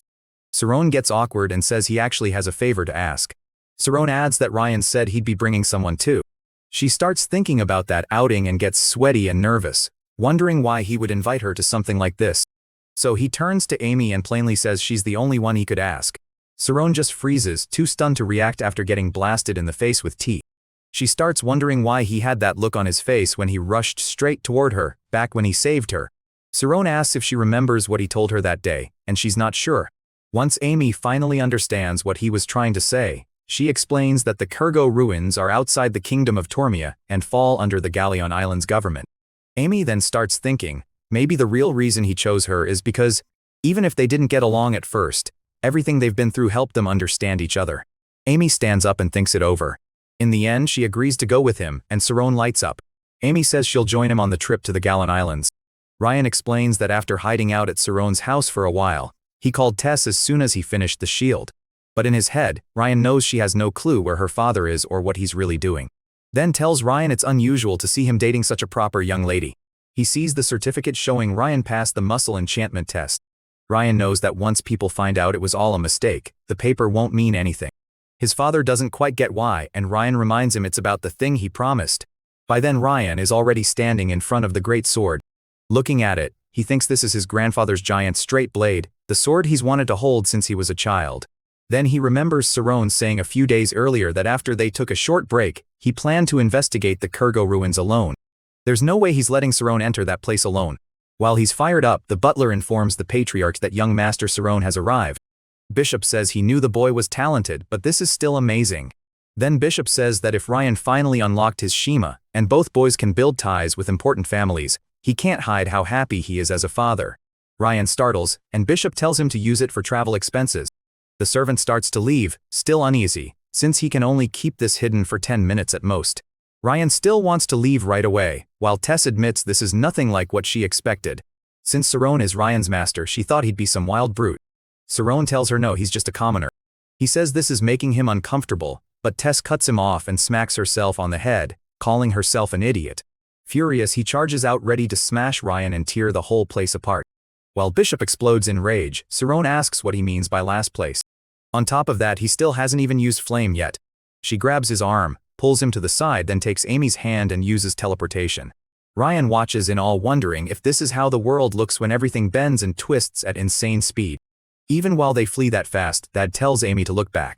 Thad is left speechless, shocked that Saron can use something that advanced. He realizes he barely missed them and that Saron can use spatial movement too. He asks what kind of magic that was, and Saron explains it was spatial movement, his first time using it in the field, so he was nervous. She says Saron not only dodged every obstacle with teleportation, but also used spatial movement, and he's still just a student. Saron explains that thanks to the Ogent family, he was able to enter the Magic Academy. That finally starts to make sense to Tess. Now she understands why Ryan chose to swear himself to him. Ryan also apologizes, saying Tess doesn't know anything about Saron. Then she talks about Amy too, saying she used Chimari to keep up. Saron realizes that this way he was able to share his secrets with one more friend. Amy explains that the floating island cover at least 500 square kilometers. Ryan says those must be the ruins Saron wants to investigate. Saron gets excited when he hears about the ruins of a fallen civilization. Tess starts to realize mages can be scary, and she's shaking. Then he grabs Amy's arm and Ryan asks why he's acting like this, since this doesn't seem like him at all. Tess suddenly says she gets it, leaving him confused about what she means. Shyly, with her face turning red, Amy says she only did a quick bit of research on why the Kurgo civilization was destroyed. Amy explains that when someone takes Lope, they enter a trance. Amy says he was, then tries to remember what exactly her brother told her. What he said was that the fall of a civilization isn't something scholars can decide on their own. While Saron laughs, Ryan then walks over to Tess and asks what she's thinking, if she's trying to solve the mystery. Her instincts tell her one thing for sure: Amy likes him. Then they hear that they've arrived at the island, catching all four of them off guard. As Ryan starts scheming, Tess gets excited too, thinking that if they play Cupid, maybe she and Ryan might get closer as well. He says he'll think about it, and Amy warns everyone to stay sharp because not all the guides here are honest. She figures Saron has probably never dealt with anything like this before. Still, one of them gets nervous because Saron is carrying a sword. In his head, he's already imagining a romantic moment with Amy, taking her to the best spot to see the city at night. He bets they're just students and asks if they forgot who he is, calling himself the Great Giz, the King of Giz. His own friends clearly don't buy it, but they still go with him. But, while talking, he keeps thinking Amy looks even prettier up close. Saron notices right away and asks how much this is going to cost. Saron does not like that at all. Tess immediately says 5 gold is a complete rip-off, and Saron agrees it sounds way too expensive. Amy steps in and tells him plainly that they do not need a guide. They try to hold Amy back and Tess tells her not to start trouble. In her head, Amy figures it's probably one of those groups that use homeless or orphan kids. Saron looks shocked, but he isn't focused on the argument anymore. Even so, he doesn't want her to have to do something like that. Giz says he gets it now, then turns like he's about to leave, but Amy is still staring at Saron. Saron stays behind looking down and Ryan asks why he's acting like this. Apparently, she thinks she's starting to like Ryan a lot. Giz turns bright red and denies it, saying only a lunatic would fall for someone like her. His friend says he went into his stupid pride mode again because the girl he likes was right there. They realize it's Falco and nervously ask why he's here. The man being beaten asks what he's even getting hit for, while the one holding a bloodied pipe admits he never actually explained. The one getting worked over is a suspect in the magic school attack, a B-rank criminal and fugitive. Then Sakari grabs him by the hair, throws him aside and tells Lucas that he's the vice leader of the Papagese gang. He grabs Lucas by the head and demands to know who the leader is. Falco says that because of his dumb pride, they lost 5 gold coins. Giz hears Falco say the situation gives him only one choice. While Saron looks over the area, Ryan pulls out that 4-leaf charm he got from Saron's mother and remembers her saying that Saron definitely has something on his mind he can't tell them. Amy starts wondering if she should try cooking too, and Saron asks, surprised, if she can cook at all. The girls will write down what they need and their partners will go get the ingredients. Saron says he has no problem with that. Meanwhile, Giz is completely wrecked as he heads off on what feels like a suicide mission, bringing Amy to Falco. At the same time, Thad thinks that even if she loses, she still wins in the end. Ryan remembers when his father revealed that he was adopted, not his biological son. Saron explains that even when two people disagree, they can still find a path forward.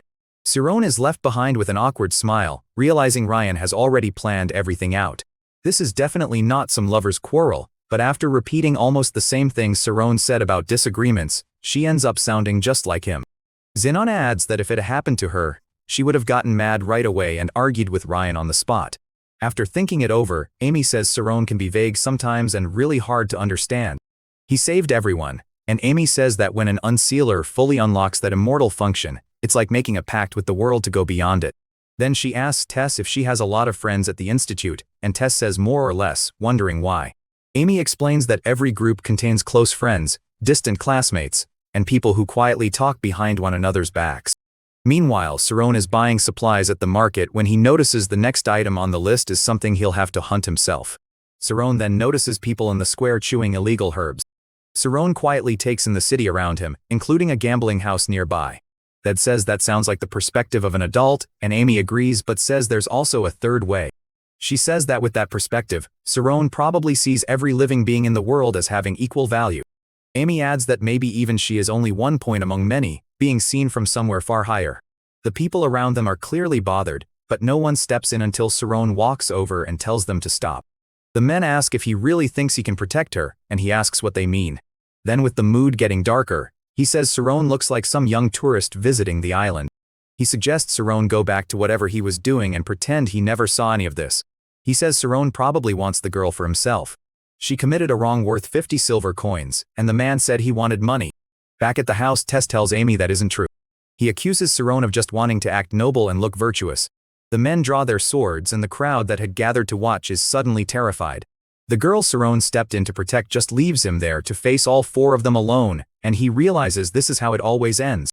Now he's staring right at the edge of a sword and he understands that without strength he can't do anything. His goons tear through the city looking for Saron, shoving people aside as they search every corner. She asks if he agrees, but Saron just sits there in silence staring down at his coffee. But Saron finally speaks, saying he wasn't trying to be some hero. He was helpless back then, and he also remembers what happened at Ryan's house when everyone turned against him. She says they're a lot alike, and Saron quickly asks what that's supposed to mean. In her eyes, if that was going to happen, she never should have been born. She tells Saron it looks like he was lucky enough to find good adoptive parents, and he quietly agrees they're good people. Saron is left more and more shocked as she keeps talking. As Saron watches the swirl in her cup, he realizes what she did. Saron understands that some people carry stories far worse than his, and he wonders how a cruel upbringing might have changed the person he became. Saron admits he was naive and asks what he should do. Ryan wonders why she hit him, while Amy just stares blankly out the window. Amy snaps her head around and rushes toward the door to meet him. Then he notices the man glaring at him and the boy is completely shaken and terrified. Either he brings in the red-headed girl, or if he won't, the man will go after his own sister instead, whispering it right in his face. So, he ends up in front of Amy's house and works up the nerve to press the doorbell, while all the arguing inside is still going on. Ryan asks if he should beat the lesson into him and the boy gets even more scared. Tess demands to know where he thinks he's putting his hands, while Ryan lunges at him. Even so, she still wonders what Saron saw in him earlier. Thinking of the home she ran to, Marcia says that's the kind of place they want to build. Maybe it was because her adoptive father almost assaulted her, but after that, she developed an almost instinctive sense for finding people like her. If the world is cold, then all they can do is make a family, a warm place for everyone. Remembering all his friends, he says he wants to give love to the people he cares about, just like Marcia. Saron instantly turns red, since his mind goes somewhere else entirely. The bartender adds that Saron's friends have been waiting for him for a while. Still, Saron tells her she taught him something really important and promises they'll meet again. The bartender then looks at her very suspiciously and asks if she's really the Marcia he knows. Marcia tells him not to worry about that because once she finds her family she'll disappear again. Then that same girl from before appears and asks for forgiveness. Either way, Marcia says he even got to study at the Magic Institute. So it makes sense that he still can't understand that a true family is born from people who share the same kind of pain. Saron apologizes for being late and tries to explain, but Tess cuts him off because something more urgent has happened. That shocks Saron, but he asks what happened before she left. Tess says Amy seemed truly upset and she probably felt painfully alone while he was gone. He thinks back to what Marcia said, that the girl he had been trying to save was also one of the organization's agents. Tess, not knowing what else to do, says she wants to come with them. Amy calmly agrees, saying it must be a great spot, especially since that's where the boss who beat him up is waiting. He asks how she figured it out, and Amy shoots back, asking if he thinks she's stupid. He asks if she only acted like she believed him out of pity, but Amy says it's not quite like that. That's exactly why she's telling him to leave this life behind. She tells him she has to make him look his absolute best because he's going to become the most amazing person in the world. A man who survived battle after battle across all kinds of wars. Amy then says she thinks she understands why Saron did what he did. That stuns him and he says that makes no sense since Saron is her boyfriend. Then Ryan walks up and asks who ordered them to bring Ken. Ryan catches them first, then he asks if they want to settle this right there or outside.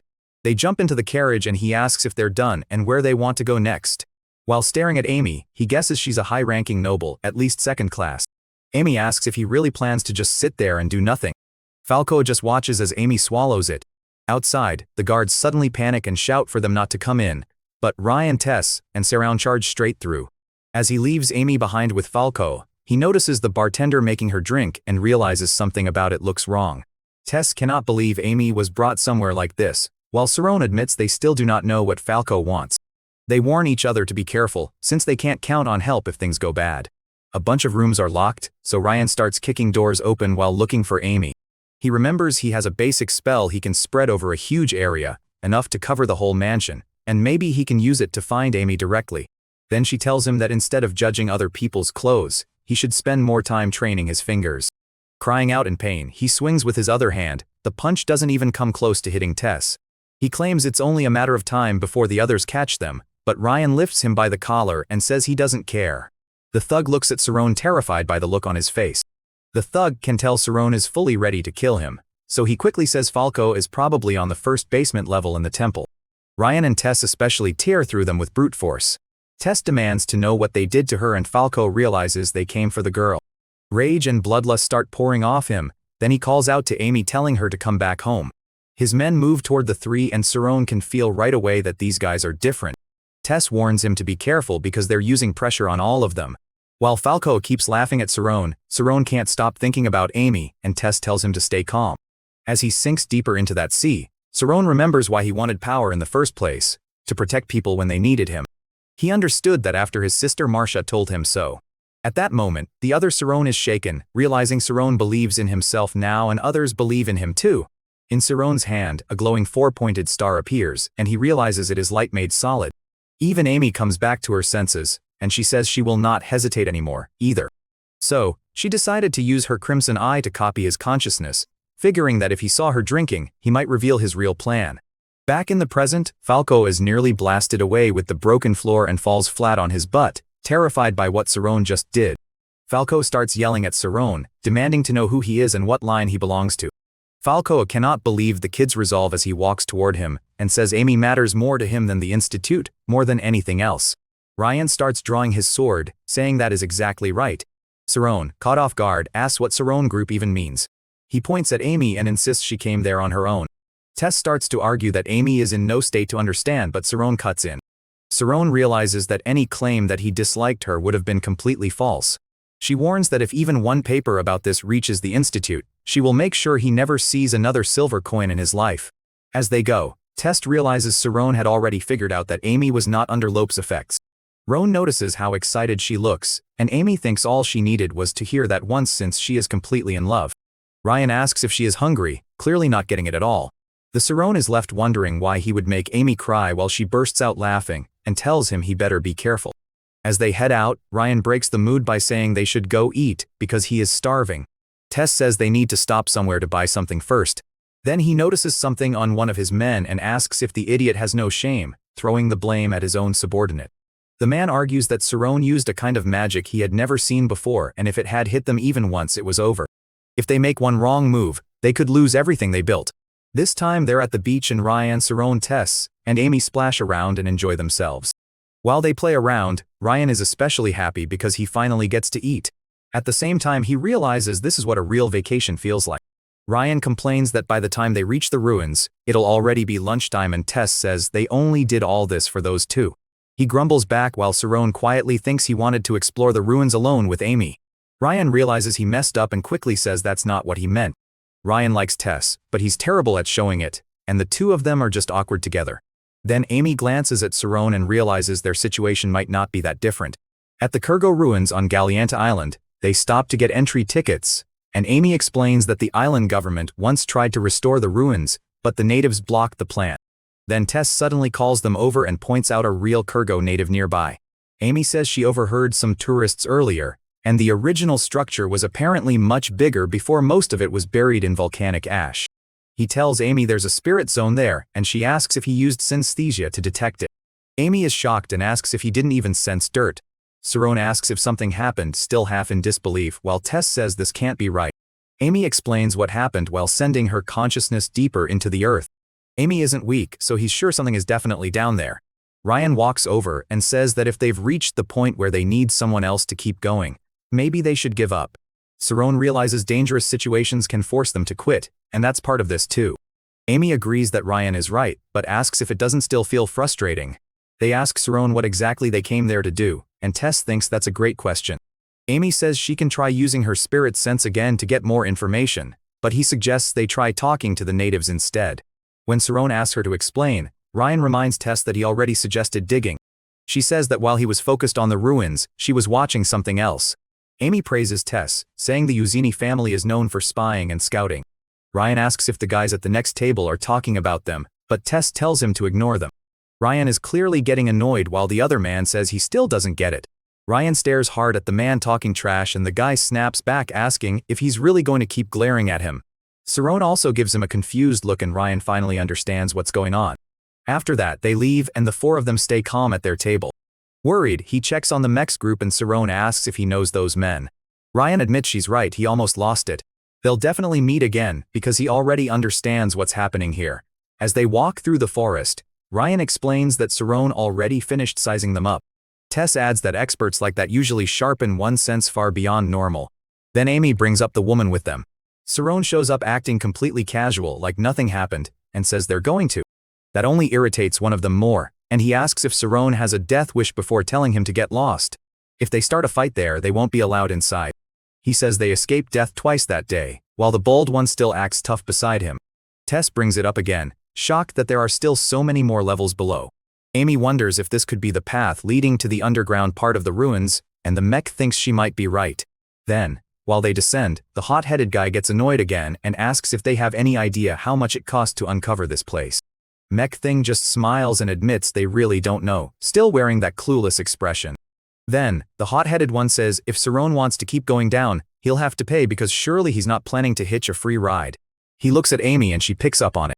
And if he does move, they'll follow, because no one will be left to stop them. Amy answers that the mercenaries might be hiding something, so it's better to learn it early. Saron decides they need every bit of info they can get right now, so he asks why they came here. Even so, Saron can tell they're still dodging the real issue, so he asks why they want to meet the natives, handing over another gold coin.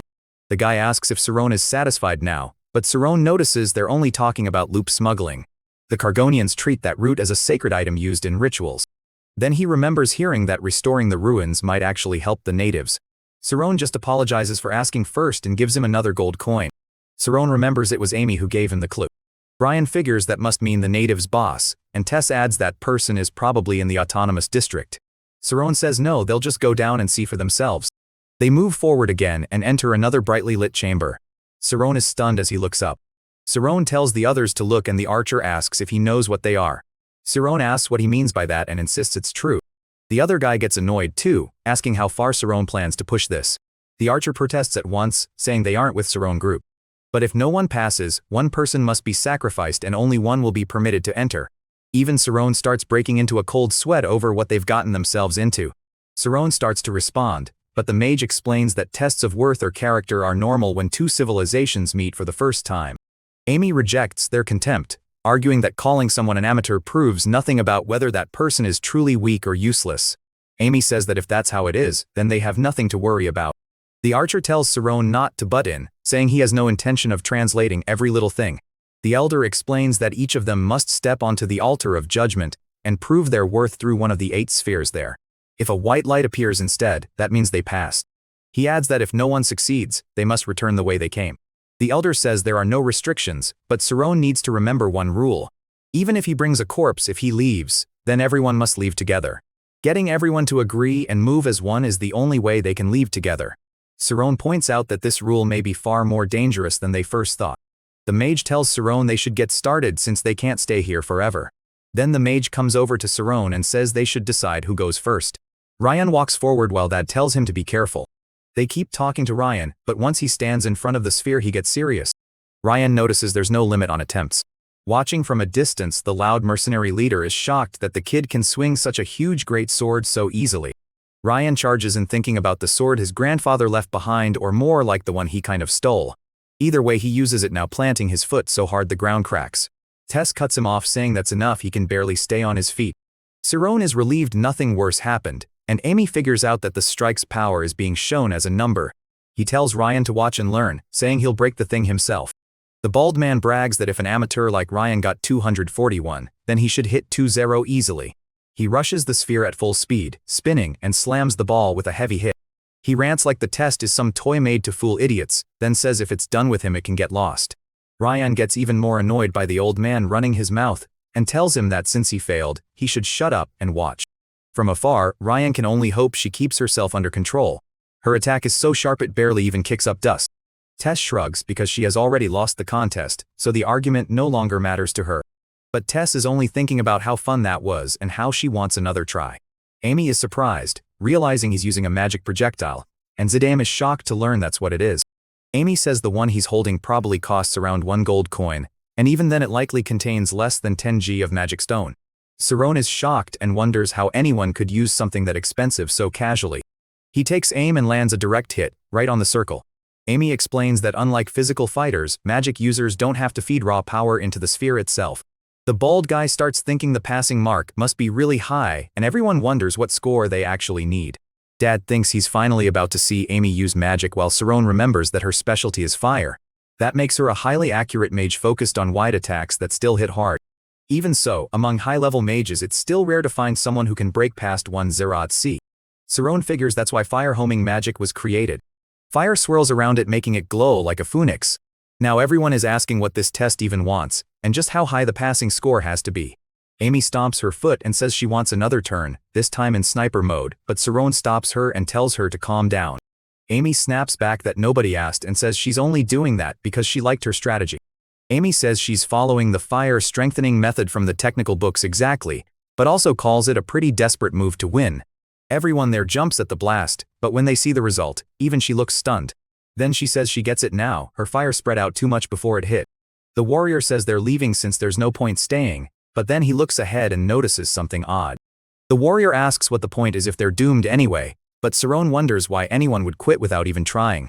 Maybe Miro built this place for a different reason than they assumed. Ryan is finally seeing Sirone's magic for himself, and the others remember the rescue. Sirone takes a solid stance with his photon cannon resting in his palm. If that attack had been aimed at him, he's not even sure he could dodge it. Sirone stays calm and figures the passing score is probably over 5-0.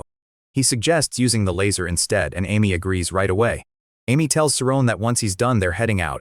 That makes Sirone realize they seem to have figured it out too. If the target area were bigger, Amy's sniper mode would have done way more damage. Because of that, they scored lower than their teammate, and that leaves a bad feeling behind. His attack does pathetic damage, and when he turns around, it's only 32 points. Still, Sirone says there's nothing more they can do with a group like this. Sirone had started thinking this test might be impossible, but if others made it through, then he was wrong. He remembers the director saying he'd come to understand more about the world Miro lives in. But then the old man asks everyone if they truly want to leave. Seeing that Sirone's group wants to stay, the other party gets nervous. She says she just wants to leave because there's no way inside anymore. They can choose sacrifice and abandon 4 people so the other 4 can enter. He tries to stall, saying it's strange that she remembers so clearly something she only heard once. And Tess grabs Sirone's arm and whispers that Yami is in scary mode again, asking if they really have to fight these people. The others realize she's openly challenging them to a fight. Sirone could wipe him out with that beam of light, because his arrows are obviously slower than light itself. The mage says she learned her lesson, and the bald guy also admits he was acting arrogant. So, he explains that he went too far when he was talking about them in the tavern and begs forgiveness with his pride completely gone. Tess finally realizes why Yumi was so mad. She says she doesn't remember that part, but now she gets what he meant. That catches the translator off guard, and the leader realizes she knows far too much. The translator thanks her while Amy reflects that some people call mages eccentric for that. Tess lets out a huge sigh and says she finally feels alive again. Ryan suggests getting another plate of pasta, but Tess complains that there are so many good foods out there, and he still wants the same thing again. After that, he leaves with his friends, deciding they're going to eat again. Later that night, back at the inn in the tourist district, Tess tells Amy that Sirone really is insanely strong. Amy adds that by the time she entered her final year at the institute, he was already this strong. Then Tess tells him he needs to improve a little faster, because even at best, she wouldn't reach her final year until next year. And only then does Amy really realize it. Amy admits she wanted him to come after her as fast as possible, but she never really thought that far ahead. She argues she's not suited for spying anyway, since her senses aren't as sharp as Tess's. First, Tess says she has to open up her senses. Jazz says Saron should be thanking him because he protected her instead of saving himself. While they wait, Ryan asks if what Jazz said is really true. If they go back to the continent and talk about him, it'll be a huge problem. Thinking about the Carnes family and the Crimson Eye, he decides none of that matters compared to what he has now. At that moment he realizes Falco has completely lost it. Falco asks if he's really trying to defy him and Jess starts trembling. Falco snaps and asks what they're waiting for, then orders them to bring the boy's sister. Ryan asks if that means they're trapped, and Amy says even if they did contact the authorities, no army would cross the ocean just to save one commoner child. Tess is surprised they're even thinking about fighting, but Amy explains that most of them are just big dumb thugs. Tess asks if he knows something and he says yes. Saron notices and asks if she figured something out. He keeps yelling for them to escape, but Saron tells everyone to stay calm since they're at the inn. Saron is shocked that Falco wants him, but Jess explains Falco isn't the one who does. Another person arrives too, surprised to see Falco has really become a boss now. When Falco turns around, he freezes in fear after seeing his old chief, the same girl who spoke with Saron before. She returned home to the place where all the children she cared for lived.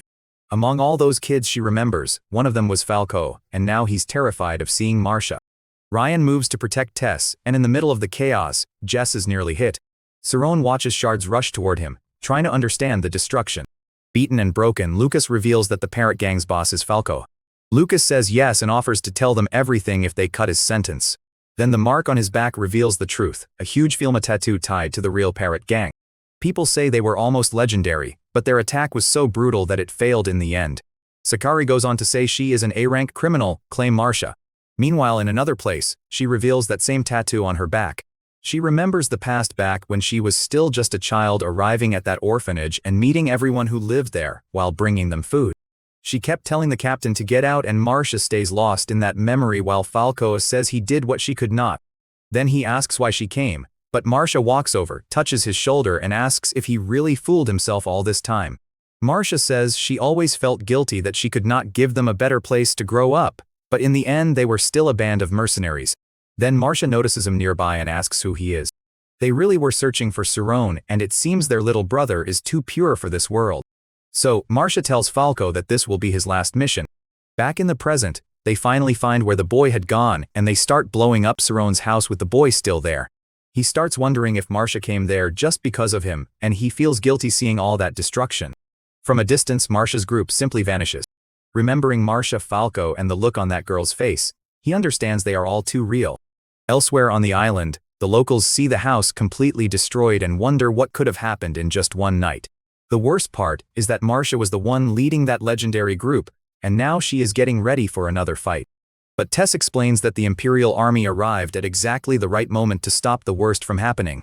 Tess says that from what she has heard, the group was probably used as a tool to spread civil war. Based on what her father told her, she thinks that legislator probably hired them, and Amy realizes that means they were used like disposable pawns. Meanwhile, the group heads that way and Tess asks Ryan ever cut someone to pieces. That is when she realizes he really has never done anything like that, and Ryan actually starts thinking about her words. The attackers mock them saying 4 rookies really came to challenge their crew. But then they panic because Amy's flames rush straight at them. Then she glances over and sees Ryan in trouble with another man rushing him, and she thinks he's in real danger. Without using flame, Ryan can't win a speed fight and that enemy keeps circling through the trees. Seeing his weapon stuck, Tess panics and wants to rush in and save him. But Ryan snaps back telling the mercenary not to disrespect the art of cutting trees. Ryan says he's never cut a person in two before, but he's killed the weak, frustrated version of himself thousands of times. And Tess is completely won over by that brave side of him, finally calming down. From a distance, one of the Parrot Gang men can't make sense of it. Tess presses in hard and drives her attack through his left shoulder. It grabs her attention, and she shouts for Ryan to duck. He immediately starts charging another round from his photon cannon, firing shot after shot at the mercenaries who manage to dodge. It's Amy firing from very, very far away. All 4 are extraordinarily strong for their age, and Saron is fully serious as they face the mercenary group together. They turn tail and run, but the 4 chase after them with the 2 swordsmen in front and Amy covering from behind, saying there's no way she'll let them escape. It lit up the moment Tess's attack was about to connect, but he stays fully focused and fires his photon cannon again to wipe out the mercenaries without mercy. All that's left is the trace behind, and the four realize the enemies use spatial movement again. Amy figures that means something is handling the destination, and Sarone asks what that could be. Tess fires back that she just used flame to sharpen her senses, calling him an idiot. Ryan says it's way too big, and then realizes that circle covers the whole mountain. But Amy admits the idea is good and says it won't be that easy to break the link. Ryan gets disappointed, but Sarone says in that case they'll dig up and destroy the giant magic circle anyway. But Tess asks if fighting like this is really any better than putting that effort into destroying the circles. Amy says no, but Sarone cuts in and asks how many minutes she would count as efficient use of time, and she realizes he's completely serious. Amy can barely believe what she just heard, but he warns them this might get out of hand and tells everyone to move away. Sarone keeps sending waves of spiritual zone in every direction, thinking he just needs a little more, just a little more. His zone grows so thick and stretched out that even Tess can feel it. Amy says with power used that brutally, she doesn't even need her spiritual zone to know it was more than enough. Sarone explains that since he didn't have any defensive spell before, he came up with the theory for this one a while ago. Tess is left speechless while Ryan jokes that if a spell wipes out every enemy, then sure it counts as defense. As she watches Sarone, she remembers a talk they had hours earlier before they left. So Sarone keeps using his drilling spell all through the forest, over and over, tearing everything up. Amy realizes that if the magic circuits are destroyed, that plan is finished. He says they'll open the way for them and orders his men to use that. Meanwhile, Sarone and the others keep teleporting through the forest until Tess suddenly senses something ahead. Then Amy suddenly changes the teleport direction and drops Tess to the ground. They even say they hope the kids won't take it personally, but since the group chose to go all in, they're forced to use everything too. If not for that, they wouldn't have had to bring out methods like this. But if those kids are so determined to come here, then let this teach them a lesson. By then, Sarone has gone from a woodcutter's son chasing forbidden knowledge to a mage whose ideas can reshape an entire battlefield. Every humiliation, lesson, friendship, duel, and dangerous experiment has sharpened the same habit in him. Observe first, understand deeply, then act. The mercenaries may have prepared catapults and a battlefield built to break intruders, but Sarone reaches that line with his companions still beside him. Whatever waits beyond the wall, Sarone has already proven that birth cannot decide how far a disciplined mind is capable of going.